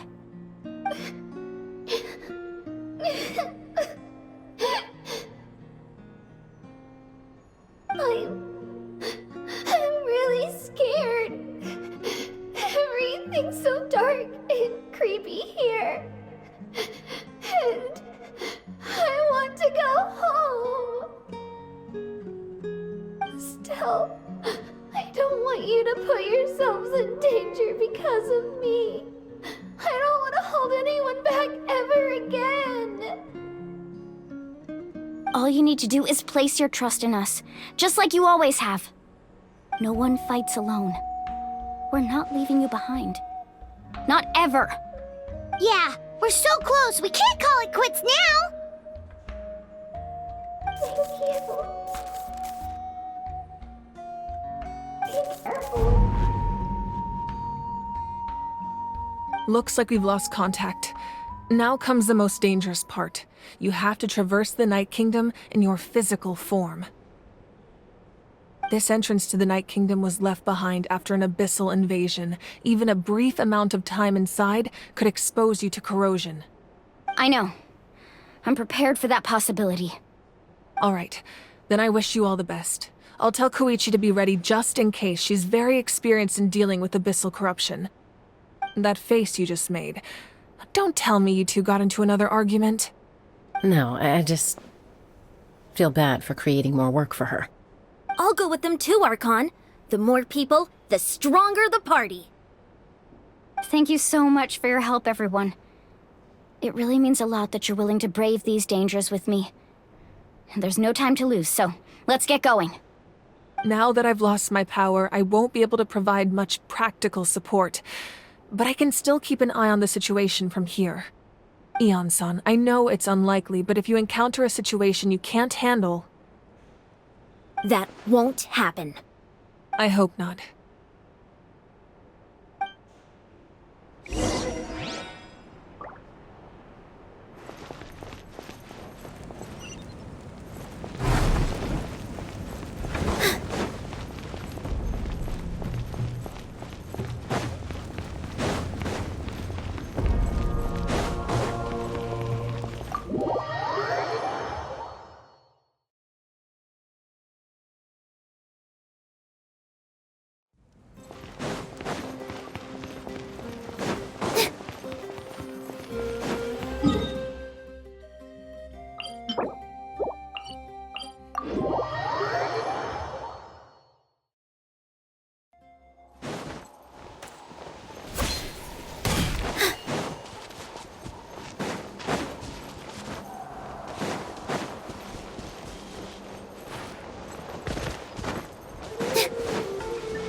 So we're underneath Natlan right now? It looks nothing like Paimon was imagining. That's because in the distant past, Natlan was home to an incredibly advanced civilization ruled by dragons. Humans only established their own society after the fall of the dragons. So these are Saurian ruins? Wait, you mean like the elemental sovereigns? They had their own advanced civilization? Yes, a really long time ago. Very few records have survived until now, so no one really knows what the devices here are for. These ruins have been abandoned for a long time, but with the recent increase in Abyss activity, the installations around here have somehow been activated again. So what you're saying is, we're not in for an easy trip to the Night Kingdom. No, it's going to be obstacle after obstacle from here on out.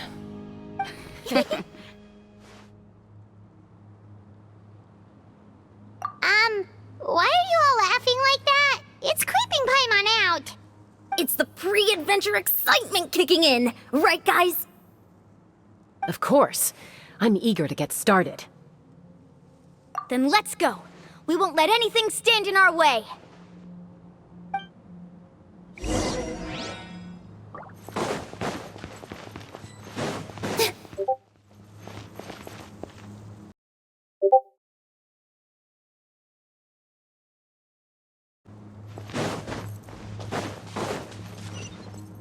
Seems like the road ends here. How should we get across? As a professional trainer, I think you could stand to build up your endurance, Paimon. Professional trainer? Paimon thought you were a warrior from the Collective of Planning. Well, that goes without saying. But I actually work as a sports coach. I provide professional guidance for many of Natlan's popular sports. And I don't just mean physical training. I design nutrition plans as well. Ah, so basically no sugar, no soft drinks, no grilled meat. Yeah, we'll be here all day if you list them out one by one. It's much faster to just Those guys look familiar. We've fought them before. Let's go. Show no mercy.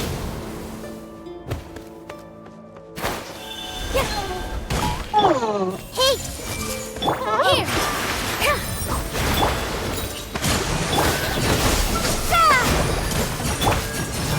Torrent, bring refuge!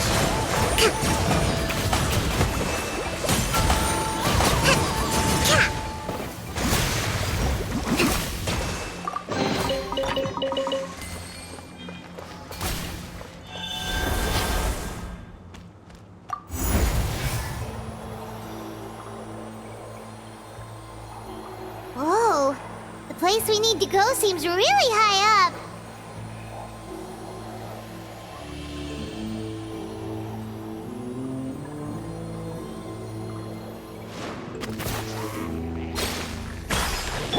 Everyone hold hands! With all my strength! Allow me! Scatter! Spring forth!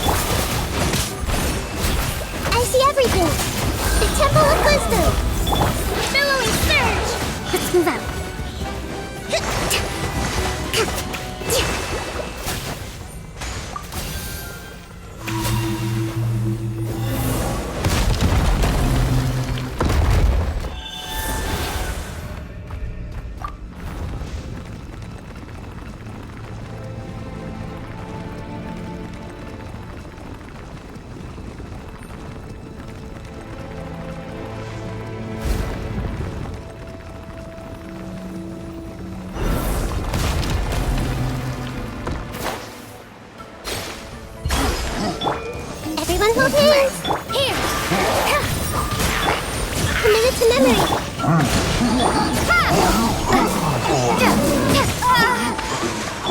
All eyes on me!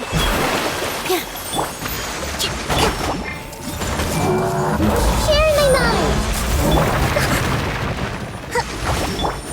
Scatter! Ah! Positions! Covenant of the Deep!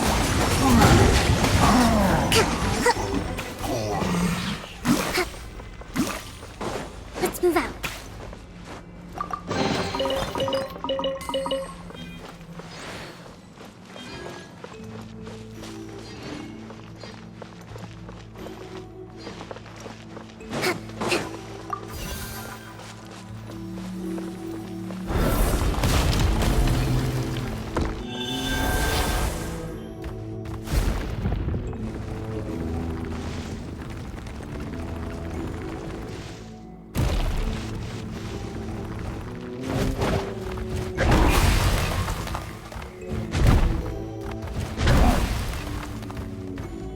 This is the final stretch. We just need to climb up, and we'll be there.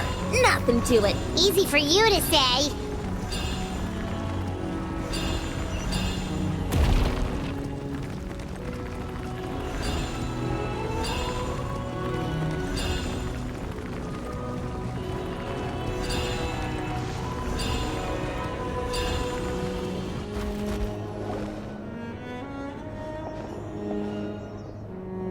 This must be the entrance the Pyro Archon told us about. The one ripped open by the Abyss. Yes. There's something in the depths of this place that feels familiar, yet also foreign. We actually have to go in there? Okay, Paimon just needs to psych herself up. Don't push her through before she's ready.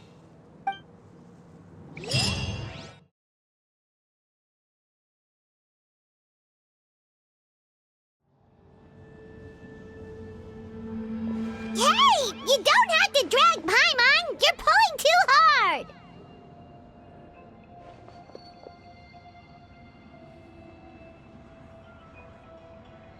Looks like we made it. This is the Night Kingdom.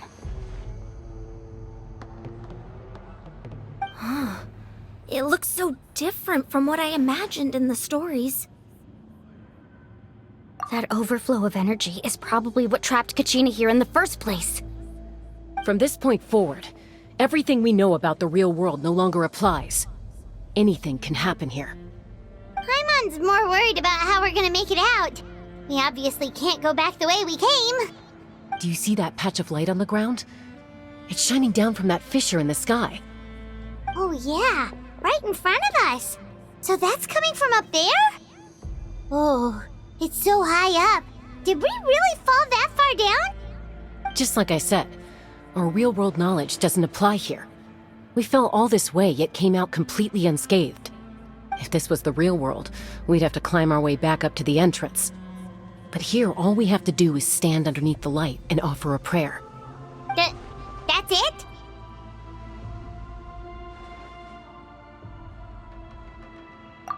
Right. We still got a job to do.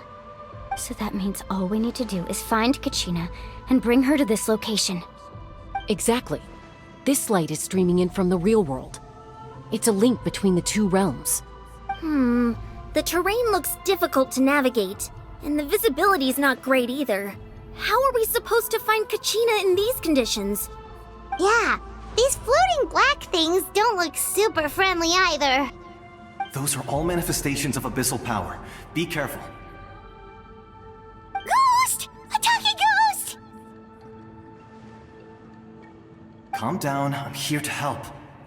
You're the ones who helped Vichama, right? Yes, I'm Vichama's friend, Malko. I was completely lost to this realm until I sensed a mysterious power calling out to me. It's like it was seeking me out, attempting to reassemble the pieces of who I used to be. Of course, it could only do so much. I'm sorry I can only appear before you in this imperfect form. No, we should be the ones apologizing. If the Spirit Speaker's stone hadn't become corrupted by the Abyss, we could have done much more. But we had to destroy it. Otherwise, Vichama and his tribe would have been in danger. Of course. Thank you for protecting him. I I never imagined that, even after all these years, he'd still take such a risk for me. Under the power of the stone, it felt like our souls were connected. Turns out even our regrets were exactly the same. Whether in triumph or death, you want your best friend by your side. Exactly. That may not be in the cards for us, but it's not too late for you. You're looking for a young girl from the Children of Echoes, right? She's being chased by an embodiment of abyssal power. I'd like to help her while I'm still in this form, so follow me. Be careful. This place has been severely corroded by the abyss. Paimon didn't realize it had gotten this bad. It's like a seething volcano ready to engulf our world at any moment.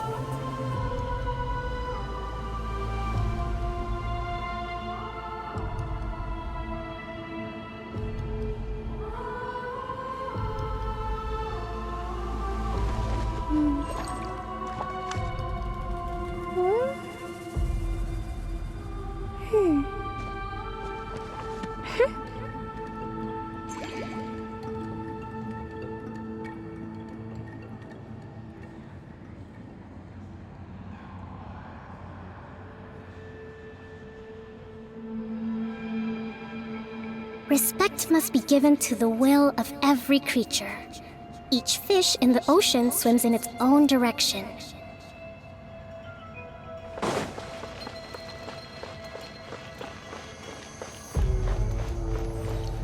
Ouch! Quick, get back here! You can't go wandering. Stick close to me. My power will be able to ward off attacks for the time being.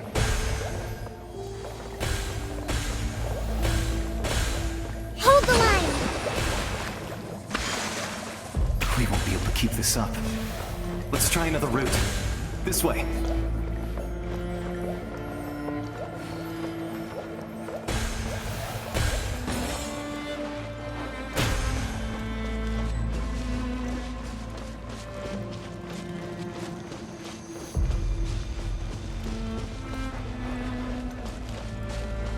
Not good. More monsters. We shouldn't waste our time on them.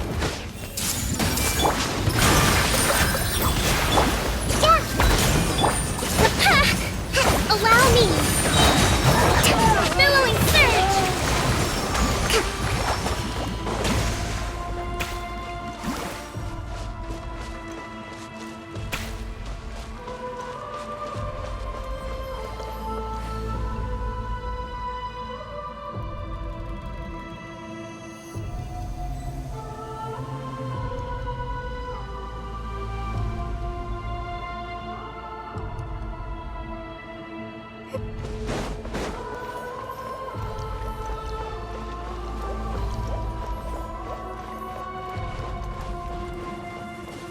Oh, Paimon can't see anything! It's easy to get lost here. Just stick close.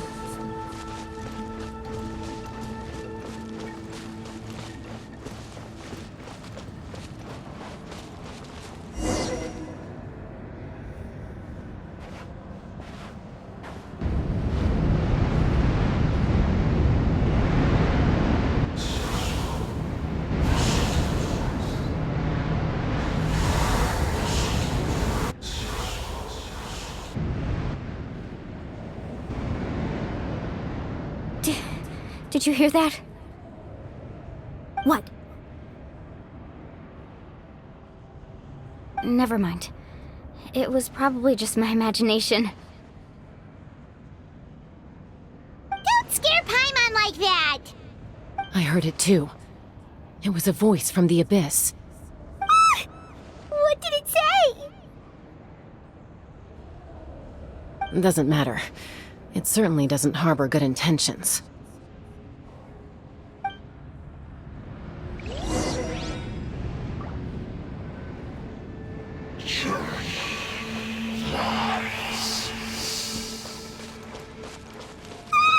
Paimon just heard it too! Let's keep going. Paimon wants to get out of this place!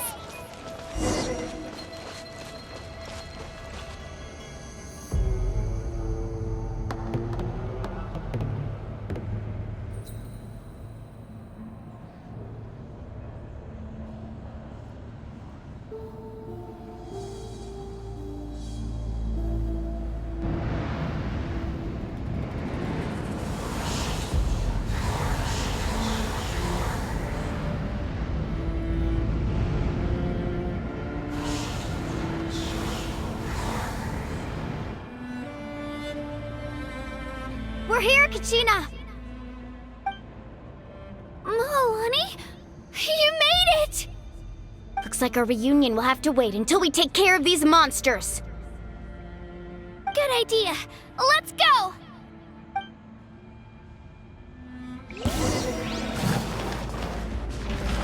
Here! Grow! The Temple of Wisdom! This may hurt a little. Propagate! Germinate! Kabam!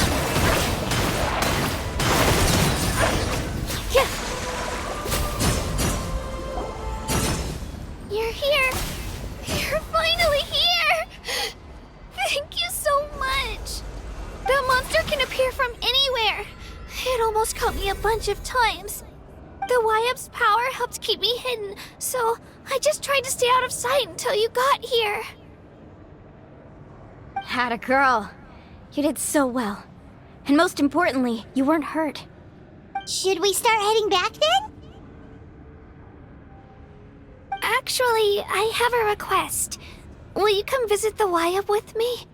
I can't exactly put it into words, but something's wrong with the Ode of Resurrection.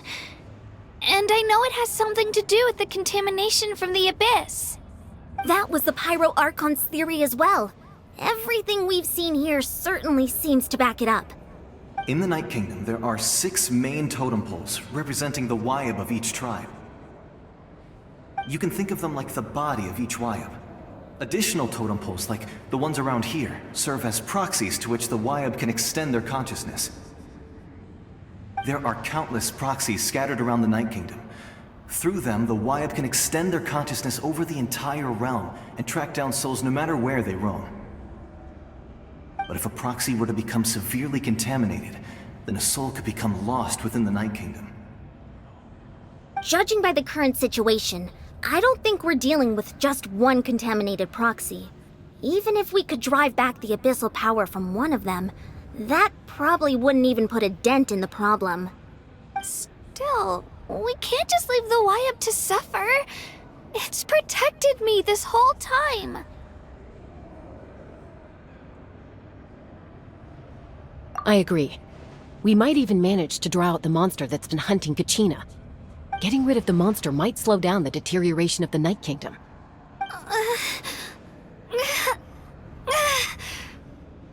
Kachina? What's wrong? Nothing. Just a headache. And that voice again, telling me to abandon the Wyab and leave this place. Maybe we really should leave. Kachina's already been here for too long. No, I'm fine. I don't plan on listening to that nonsense. I can hold on. Just up ahead. I'll lead the way. Besides, I can still fight, so please, help me out a little longer. Listen to me, Kachina. We'll come with you, but that's because we want to help the Wyab, not because we have something to prove.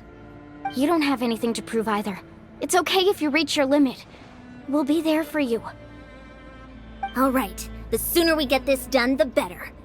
We've already come all this way, so we might as well try to get to the bottom of this. Let's go. This way. I'll stay here and try to stall the Abyss monster. All by yourself? That's too dangerous.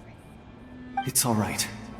I may not be as strong as that monster, but I'm definitely more familiar with the area. Besides, I don't have much time left. If you're anything like my friend, I'm sure you're not particularly fond of goodbyes. So go. Achieve your goal, and return to the world where you belong. Thank you for everything. You're a true hero. Thank you. No one fights alone.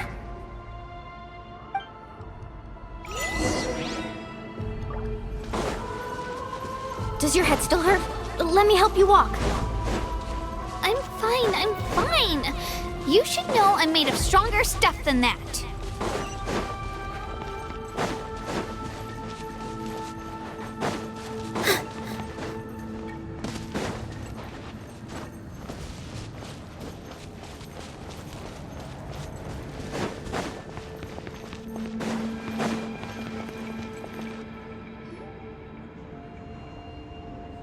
Wyabb? Wyabb! I'm back! My friends and I are here to heal you. Wyabb? Can you hear me? Wyabb?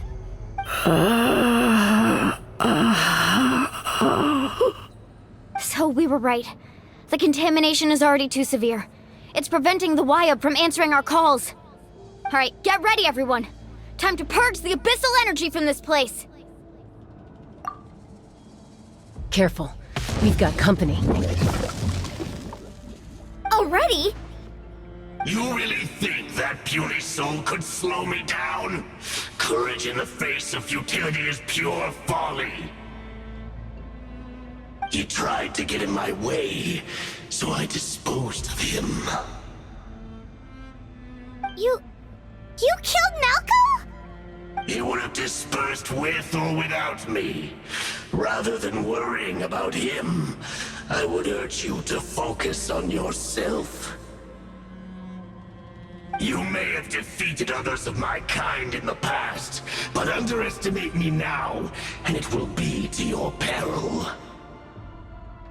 No, the power of the Abyss is intoxicating. The destruction it seeks captivates like a masterful work of art. I strive only for the opportunity to see it up close. I thought this naive little girl was an exception, but it turns out humanity is full of lambs willing to offer themselves up to the slaughter. That is the tragedy of your short lives. You understand nothing of all-encompassing power. Ancient names, pride, friendship, all empty ideas invented to give you a false sense of self-worth. They possess no power at all. The Archon created those grandiose ideals out of pure selfishness. Anything to avoid sharing power. Anything to avoid handing over the primordial gift to ordinary people like you. Don't believe me? Then ask yourself, why is the Archon strong beyond measure, while you, Kachina, remain so pathetically weak?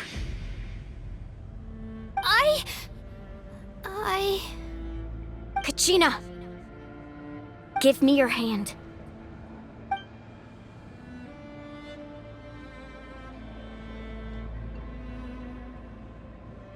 Feel that? I'm right here next to you. Thanks, Moalani. You're right. I have nothing to fear. Because I'm not alone anymore. You're right. Maybe comforting ideals don't have any power. But you also couldn't be more wrong. You've never had to work for your own strength, so you will never understand the true source of our power. What? The courage we have to stand before you and not back down? It comes from our friendship. The power lies not in the ideal itself, but in our commitment to upholding that ideal, and in our decision to stand together and fight! Well said! Let's go, Kachina. It shouldn't take more than 2 of us to handle an enemy like this.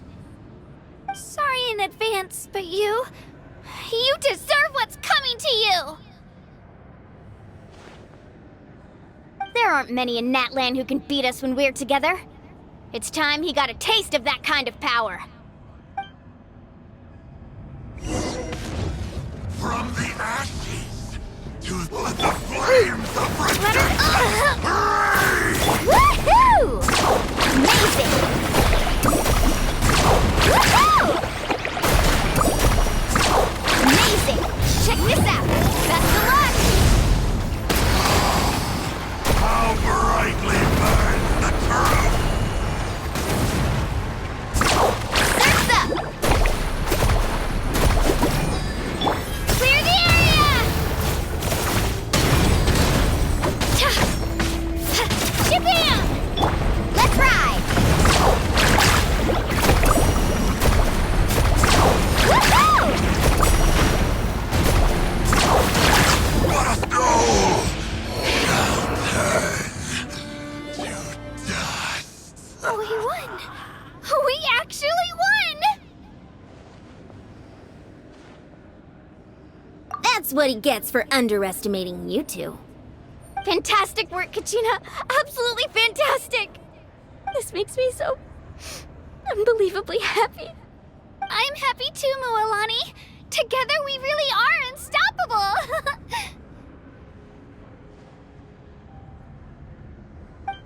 Huh? What's happening?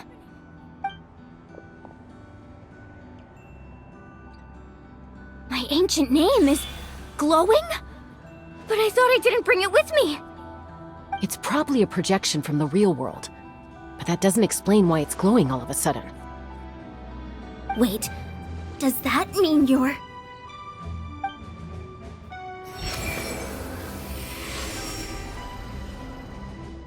That was a bold move.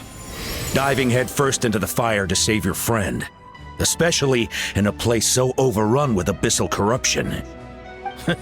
Still, seeing you pull it off was really something. Everything you said was exactly right. As isolated individuals, we stand no chance against the power of the Abyss. It took years' worth of scars and lots of unnecessary suffering for me to understand that for myself. The Pyro Archon's plan will unite us as one. Everyone has a part to play. Only then will we have the power to defeat the strongest of foes. Who are you? Tupac, a warrior from the people of the Springs. I fought against the Abyss during the invasion 500 years ago. I've heard that name before. You were the giant who saved all of Natlan. Since you were able to awaken my words from your ancient name, that means you have fully embodied the aspirations of the Wyab. Under the name Umoja, you shall unite the tribes and save Natlan from its impending doom. Me? As long as blood still runs through your veins, even the tiniest spark of steel against stone can ignite a flame. Its blaze will become one with the gaze of all Natlan. Even amid everlasting darkness, our bonds remain eternal.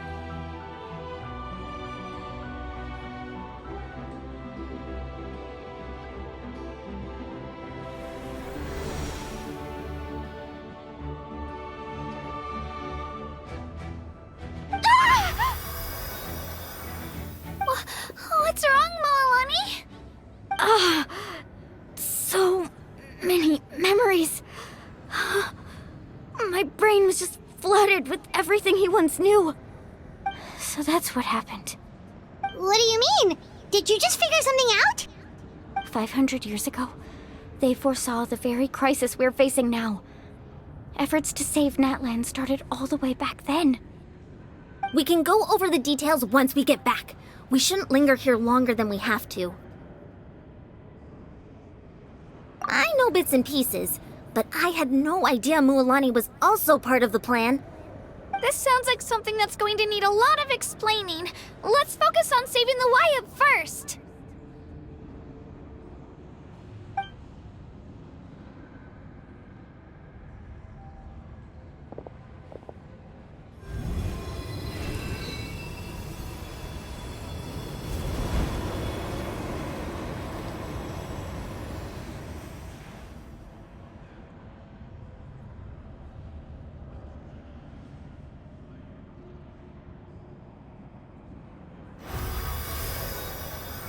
Okay, that should be enough. Wyab? Wyab? Can you hear me? I hear your voice, Kachina. My dear child. Great. Well then, I'm afraid it's time to say goodbye. I just wanted to make sure you were okay before we leave, but we can't afford to stay here any longer. I was going to ask why you bestowed an ancient name upon someone like me, but it's okay. I'll keep searching within myself for the answer. I'll never stop trying to improve my strength. One day, I'll live up to the hero you saw in me. You are already an outstanding child in my eyes, Kachina. No matter what happens. Huh? You are all my most beloved children. It has always been my honor to protect and nurture you. Your ancient name is just that, a name. Much like your parents chose to name you Kachina, I also gave you a name, but it need not define you. Focus on who you want to be.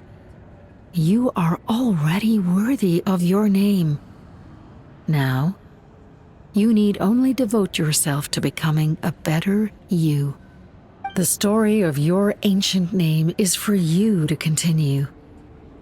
Just like your parents, my love for you will never change, no matter what the future holds.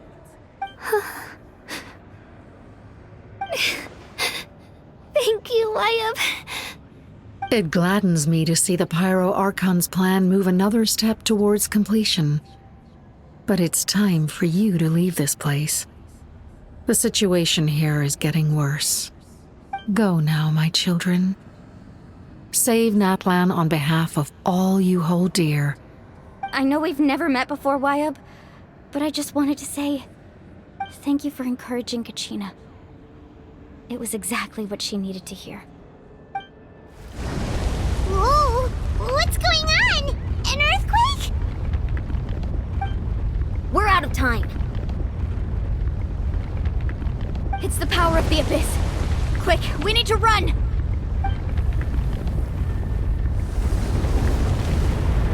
It's a Seelie! The Seelie opened the way for us!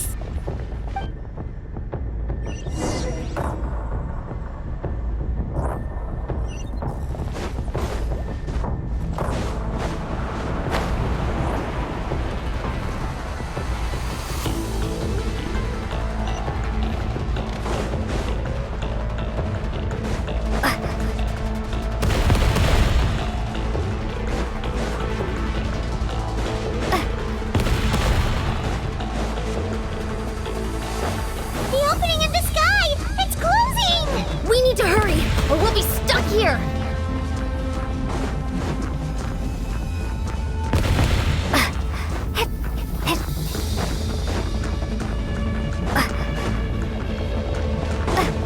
Watch out for the falling rocks! Quick, through the middle!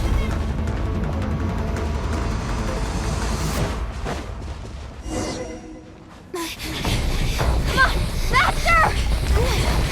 We'll never make it!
You've done well.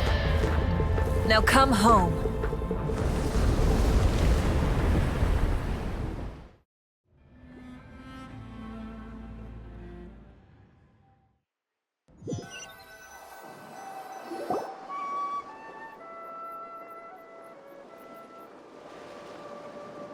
We're back!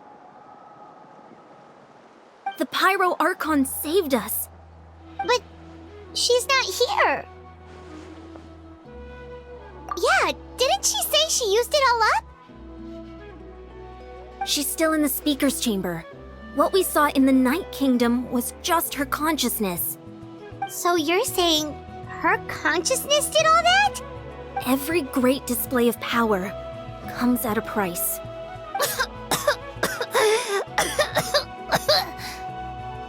You must feel terrible, Kachina. Just hold on. We'll get you to a doctor soon. Let's get back to the stadium. The Pyro Archon said she'd have a doctor waiting for us. I recommend getting a full checkup, just to make sure no damage gets left behind. Paimon feels okay. What about you, Traveler? Right. You always seem to do pretty well against the Abyss. Let's get going.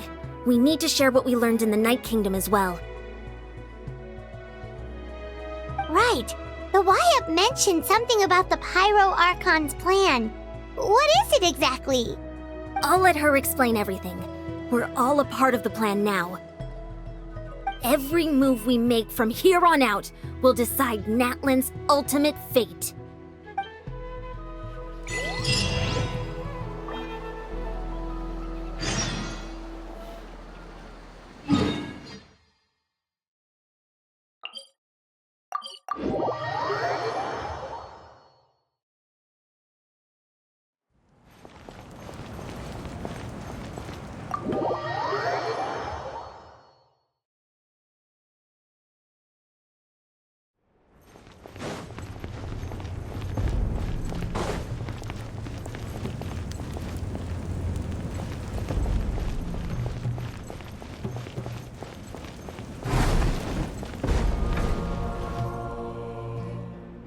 Huh.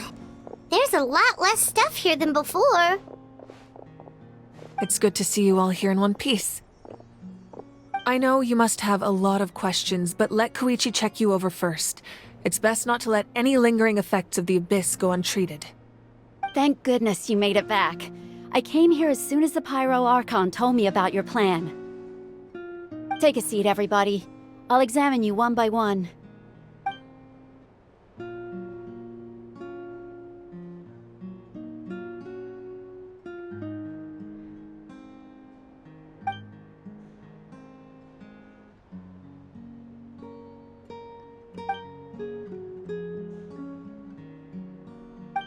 All right, that should do it for now. But just to be safe, I'll perform another checkup in a couple of days. I have to say, though, I've never seen anyone react to the Abyss like you, Traveler.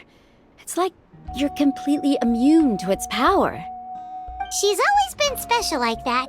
She can even purify its power. Wait, now that you mention it, Paimon doesn't think she's affected either.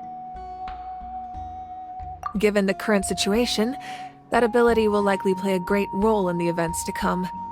Of course. I still have patients to see, so I'll head out. Thank you, Koichi. All right, all right. We might not see eye to eye, but we both had good intentions. Just give it time. I'm sure we'll figure things out between us one day. Yeah.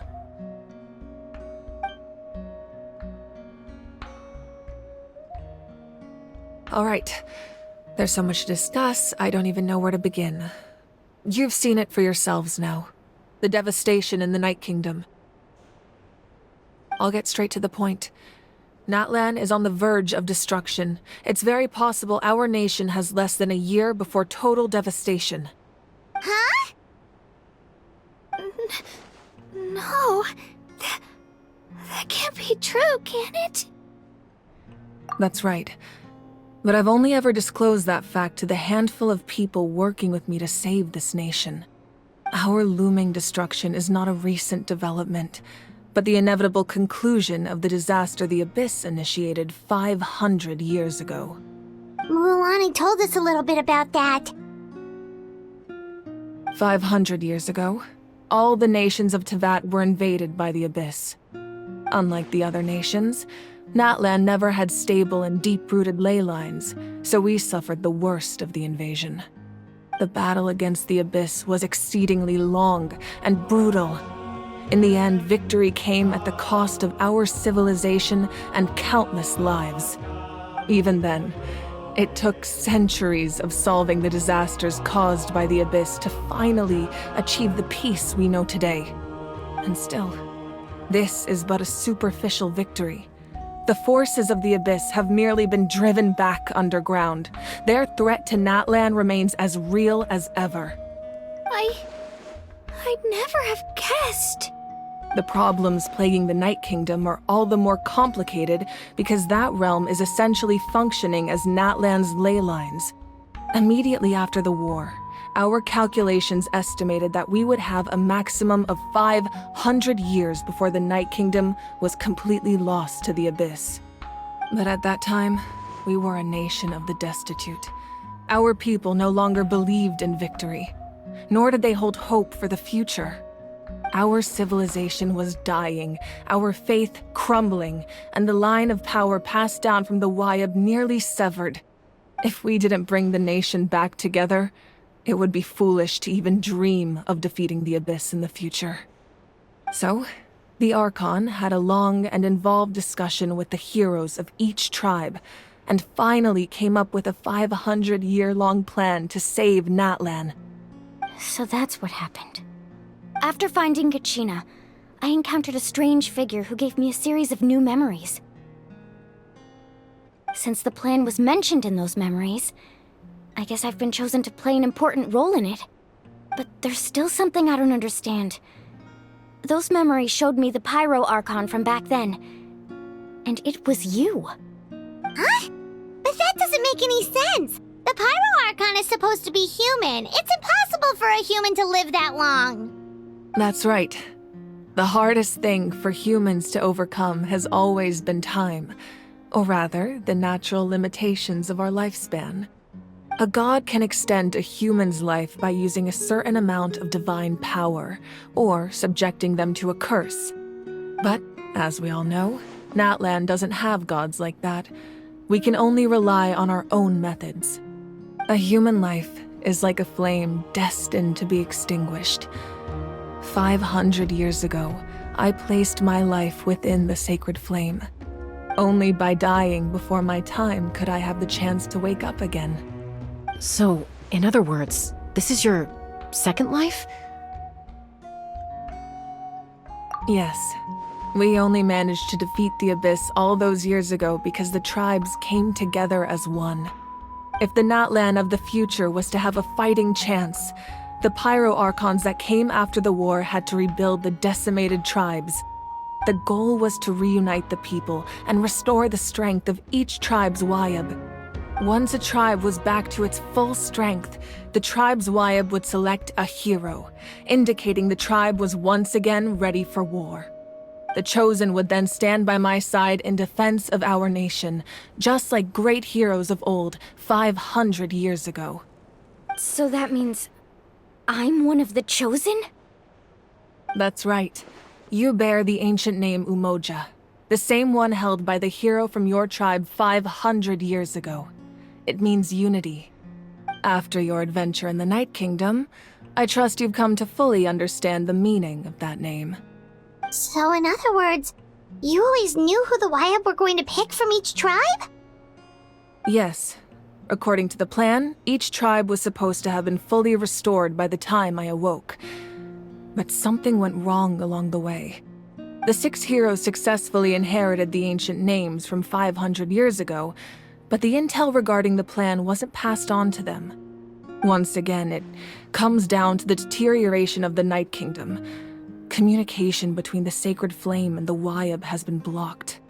Just like how the Ode of Resurrection failed to bring Kachina back. Exactly. It's just another tactic the Abyss is using against us. The Abyss may not possess intelligence, but its methods certainly aren't easy to counter. If we want to unblock that information from being passed on, my presence alone isn't enough. The ancient name-bearer must establish a greater connection to their name. So, I've tried my best to help them from the sidelines. Currently, Shalonin of the Children of Echoes, Kinich of the Scions of the Canopy, and Iansan of the Collective of Plenty have all been acknowledged by their names. During your adventure, you too earned the acknowledgement of your Wayab, Mualani. In the process, you gained the memories stored within your name. But we have less than a year! Yes, but we have no choice. We cannot start the plan until all the heroes have been gathered. That's also why I haven't been able to take action despite the urgency of the situation. But if you knew this whole time, why didn't you just tell me about my role in all this? Wouldn't that make everything go a lot faster? Perhaps, but the opposite could also be true. Knowing your destiny too early could mean failing to realize your full potential. Just like your determination to save Kachina, I hope your commitment to this endeavor comes from your own strength of will, rather than a sense of obligation. So I suppose you're not going to tell us who the final two heroes are then? That's right. Their time is yet to come. Putting pressure on them beforehand will only hinder their development. I can only trust in the judgment of the Wyab. I have never believed I could solve this crisis alone. In fact, it was precisely because I chose to trust and rely on others that we managed to get this far. Natlan's salvation lies not in its Archon or any singular individual, but in us all.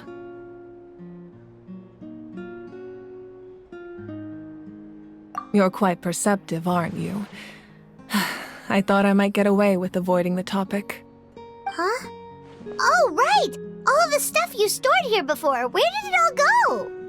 Even though I sacrificed my power, I still needed a contingency plan to ensure you would make it back from the Night Kingdom. After all, I was the one who allowed you to take that risk, and Mualani has an important role to play in my plan. In addition to their sentimental value, the items I stored here held a much more important purpose: fuel.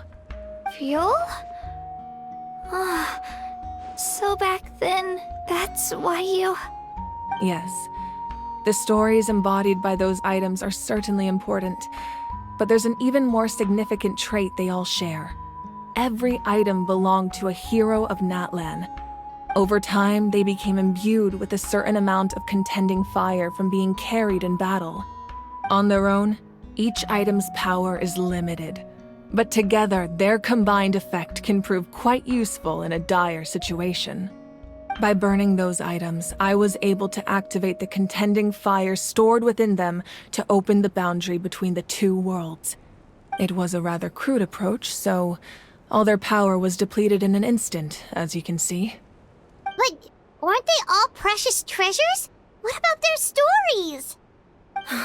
That's exactly why I dragged you all here. No matter what, I never wanted the Pyro Archon to have to use that power. Oh, I'm so sorry. You have nothing to be sorry for. You all deserve my thanks, actually. If you hadn't saved the totem pole, that area of the Night Kingdom would have been forever lost to the Abyss. And then, it would only be a matter of time before the Children of Echoes was met with disaster. Besides, when those heroes entrusted their belongings to me, or the Pyro Archon of their time, it was out of a desire to contribute to Natlan's survival. If they knew those items helped save the present-day heroes of Natlan, they would not mourn their loss. Even when you put it that way, I still feel bad. There's no need. Remember what I told you about time? The people and the events of the past are never truly lost to us. We simply carry them with us in a different form. In that sense, we didn't lose anything at all. If you still have regrets, let them fuel your resolve in the battles to come. Your deeds will become new legends and nurture new forms of power just like the items once stored here. Well, we'd still like to return the favor. Well, if that's the case, just treat me to a drink sometime. Now that Kachina has returned, we can finally hold the victory feast and celebrate your team's triumph in the Night Warden Wars. And we could all use the rest, that's for sure. Plus, you'll be able to silence everyone who doubted you once and for all, Kachina. Still, now that I know the danger we're facing, having a victory feast doesn't feel right. Try not to let it get to you. It's important to stay calm. Worrying about it will only affect your judgment. All right. You should head out. I'll join you in a bit.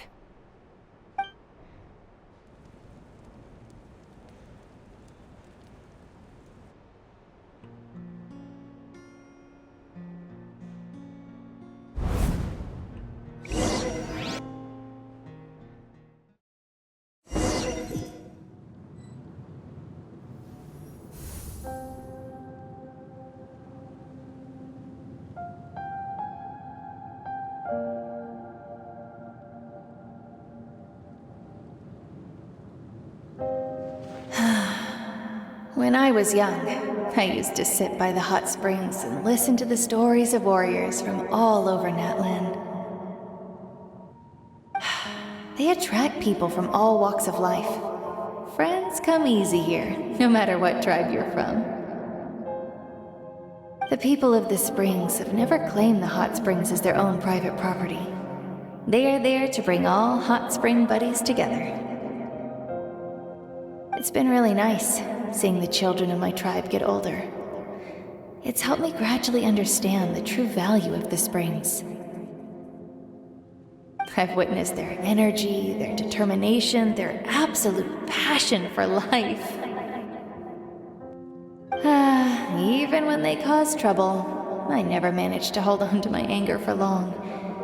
It's unbelievable how quickly they worm their way back into my good graces. I'm certain Mualani will become a great warrior when she grows up. She possesses infinite potential. I can see it. One day, when I'm no longer in fighting form, I'll come here and tell stories to all the children, just like those warriors did for me. So, you better get busy, Pyro Archon, or I'll end up running out of stories.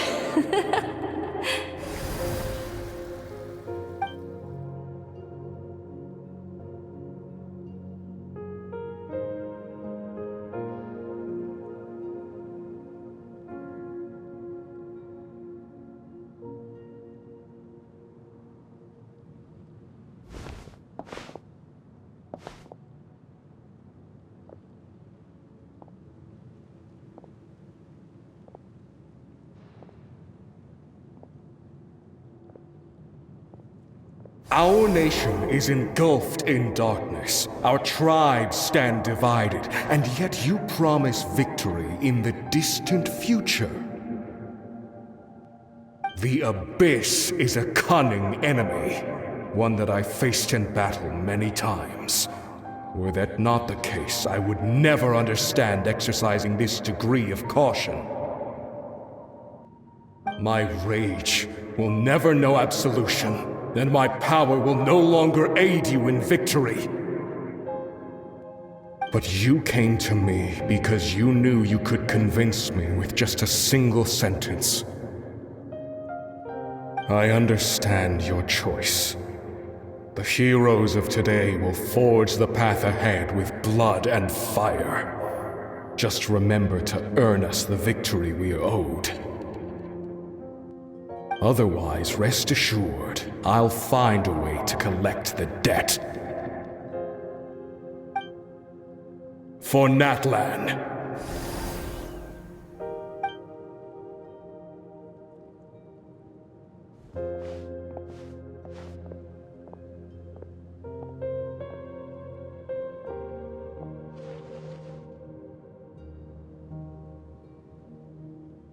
So, you're gonna head 500 years in the future to serve as the Pyro Archon again? But what about the you from right now? You're just gonna die?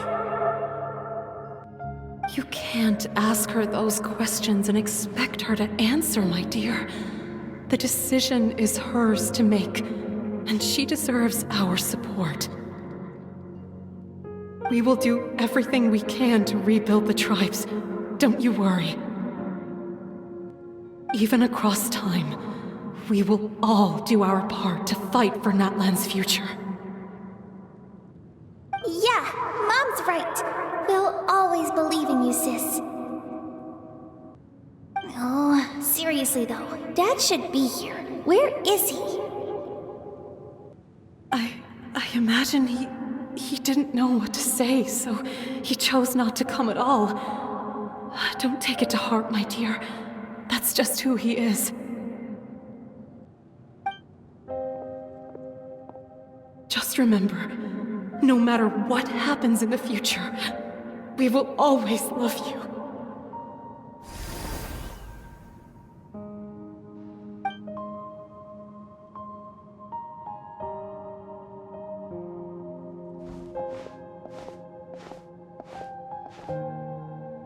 I'll come find you one day. I know I can't live that long, but I'll think of something.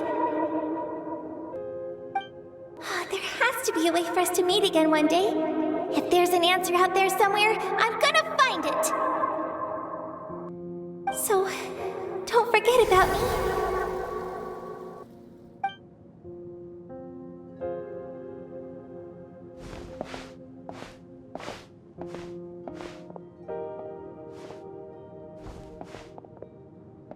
If that's your decision, then you have my full support, Archon. May our children live to see such a lovely son. For Natlan! No one fights alone.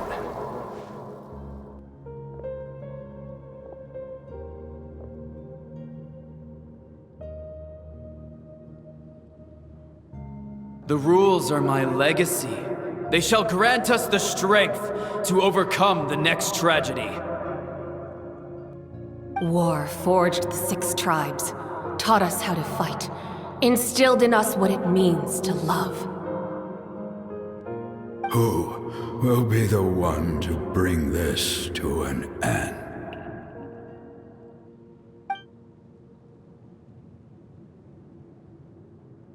We are the inheritors of memory and legend. Those who grew alongside sun and wind. Those who forged our own destiny and future. That is Natlan's fire. The lifeblood of our nation.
You here for the victory feast too?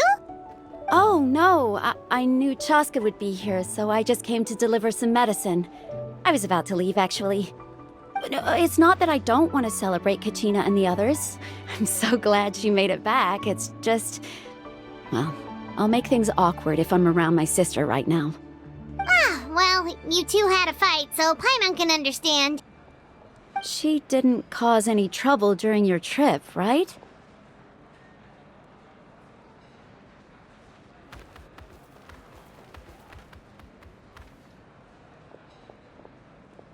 Yeah, she was super helpful. She gave us a lot of useful information about the Abyss. That's good. That's all I needed to know. Is there a reason you asked? You were pretty outspoken when we first met, but now it's like you're holding something back.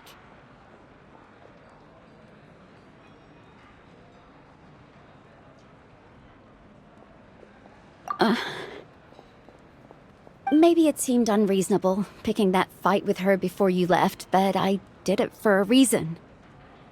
Her impulse to fight is extremely strong. Her mental strength helps her rein it in, but she still loses control sometimes.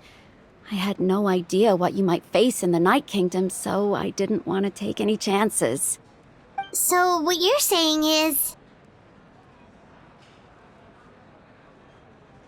Okay, so maybe it sounds a little stupid, but it works pretty well. It helps her keep her cool for a little while, at least. Anyway, I'm just glad you were able to make it back safe and sound. That's all I wanted. But do you really have to go that far? Can't you just talk it out? No way. Chaska never opens up about her own pain, especially to her family. She can't learn about this, or it'll be even harder to help her. I appreciate the understanding, and don't worry. I'll find a way to help her ease this burden. Anyway, I need to get going.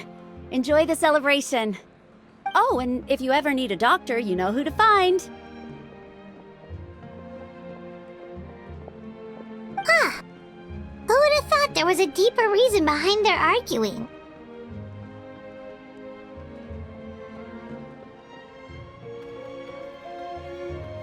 In the end, it's all the Abyss's fault. Paimon's had enough of them.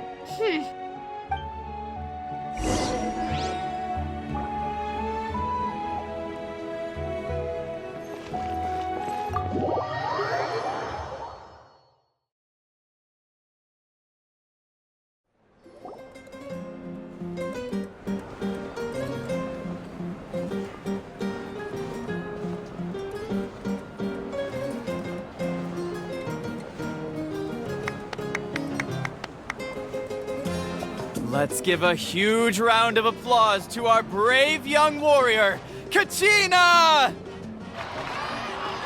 Woohoo! Well done, Kachina. Thank you, everyone. I'm so glad I finally made it. I always knew you could do it. With so much potential at your age, you have a great future ahead of you. You're one to talk. Don't think I didn't know you were the first person to abandon your team. I'll be dealing with you when we get back. I had no choice. My friend invited me. I couldn't just say no. Oh, really? So you weren't just trying to get ahead in the first round? I wasn't, I swear. I just happened to find that bearer injured in the wild, so I stopped to bandage his wounds.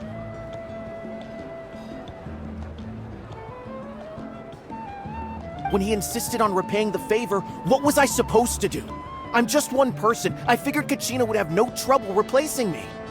But the fact of the matter is that after your departure, everyone else started thinking about swapping teams too. I'm really sorry, Kachina. It was wrong of us to abandon you like that. It's amazing that you still made it all the way through to the Night Warden Wars. That's the highest honor. So, what about you guys? Did you make it far? Our team captain drank too much the night before the competition and turned up late to the stadium on the day. We got disqualified.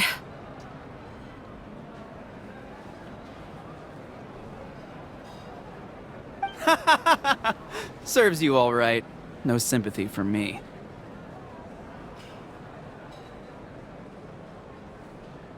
All right. There's no need to be like that, Uncle Pakal. Dear friends, I'd like to say a few words. Firstly, I'm grateful to my friends and our great Archon for helping to bring me back. This traveler and her companion Paimon are some of the strongest people I've ever met. If they were allowed to participate in the pilgrimage, I have no doubt that they'd win the whole thing. They've agreed to let me learn from them. With their help, I believe I can become even stronger still. And let's not forget my good friends, Moalani, Chaska, Kanich, and Ayan-san. They all helped the Traveler and Paimon figure out a way to bring me back from the Night Kingdom. They too deserve to be called our heroes, so please give another round of applause for them. Thank you so much. Well said! I'll drink to that. How does it feel being a hero, Kachina? To be honest, it's a bit overwhelming. It all just feels so surreal. Well, you better get used to it. Next up, undefeated champion! Hey, please don't make fun of me.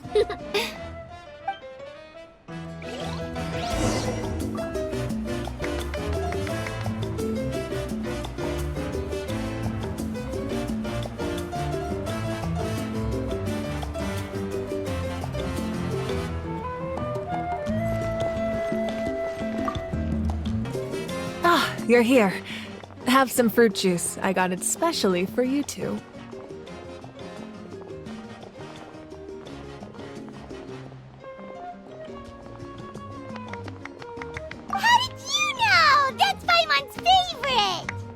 You look like you've still got questions. Ask away. Because they had their own lives to live.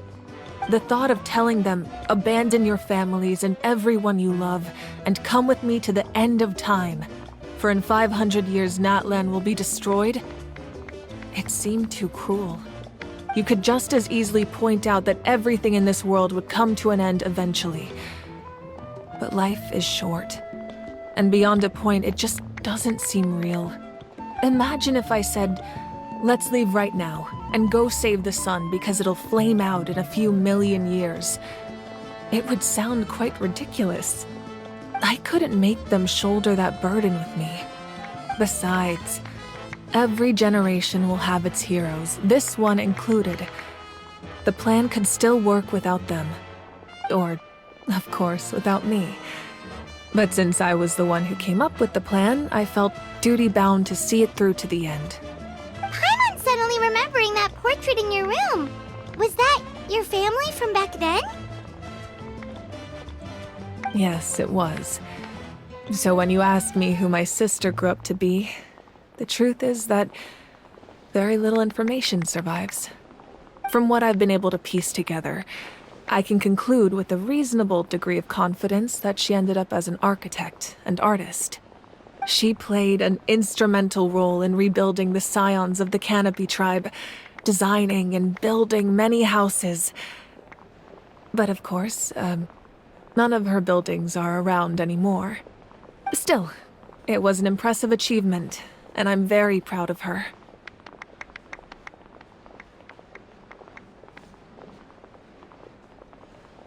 You feel loss keenly. It seems to stir up feelings of regret in you. But this is something I have long since come to terms with. This is a war, and there can be no war without loss. I am already far more fortunate than those who lost their lives to the Abyss. The people of Natlan look to me as their Archon, and the weight of their expectations is mine to bear. I must see our fate through to the very end, no matter what I may find there. Yeah, doesn't that mean the way everything ends has already been written, including your plan? I suppose, but so what? Don't forget, time takes many forms. The past, present, and future coexist, and all are equally important. Even if the future ends in destruction, there's still no reason to give up on the here and now. And it's precisely because we humans cannot know our fate that we will never give up on our struggle. This is a pivotal moment. We are still 2 heroes short. Well, 3 to be precise. There's one further hero who I'm hoping to get on my side, whatever it takes. Your resistance to the corrupting power of the Abyss is truly remarkable. It would easily make you an all-important figure in the upcoming battle. If you agree to join us, you will not only gain my full support in your journey, but I will also forge a brand new ancient name for you. Ancient names can be forged? They can. Several strict conditions must be met, but if they couldn't be forged at all, then the number of them in circulation would have long dwindled to 0. Possessing an ancient name would mean that your adventures in Natlan are recorded in full. Your stories would be remembered by our people for all the years to come. The Ode of Resurrection may have temporarily lost its power, but still, take this as my personal guarantee that I shall never let you fall. Just like in the Night Kingdom, I will be there for you. That is a promise I will fulfill at all costs. This nation always honors its heroes.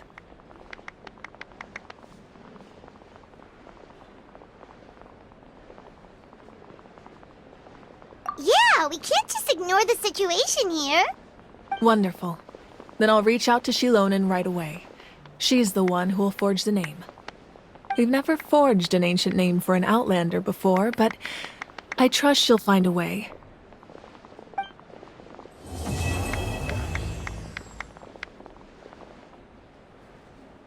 My lord, We've received word that the Pyro Archon has lost much of her power. Although your injury complicates things, this is most certainly the opportune time to seize the Gnosis. Victory and defeat are rules, not outcomes. I have never taken advantage of an opponent in a time of weakness, and I don't intend to start now. As for you, I must confess, I did not expect that little trick of yours to save the day. No matter how dense the fog, as long as the sun remains, we cannot turn day into night. She could have dispelled it. She simply chose not to. You don't have much time, and you're injured on top of that. What do you plan to do next? I'm beginning to see just how useful you may turn out to be. You heard something from here, didn't you?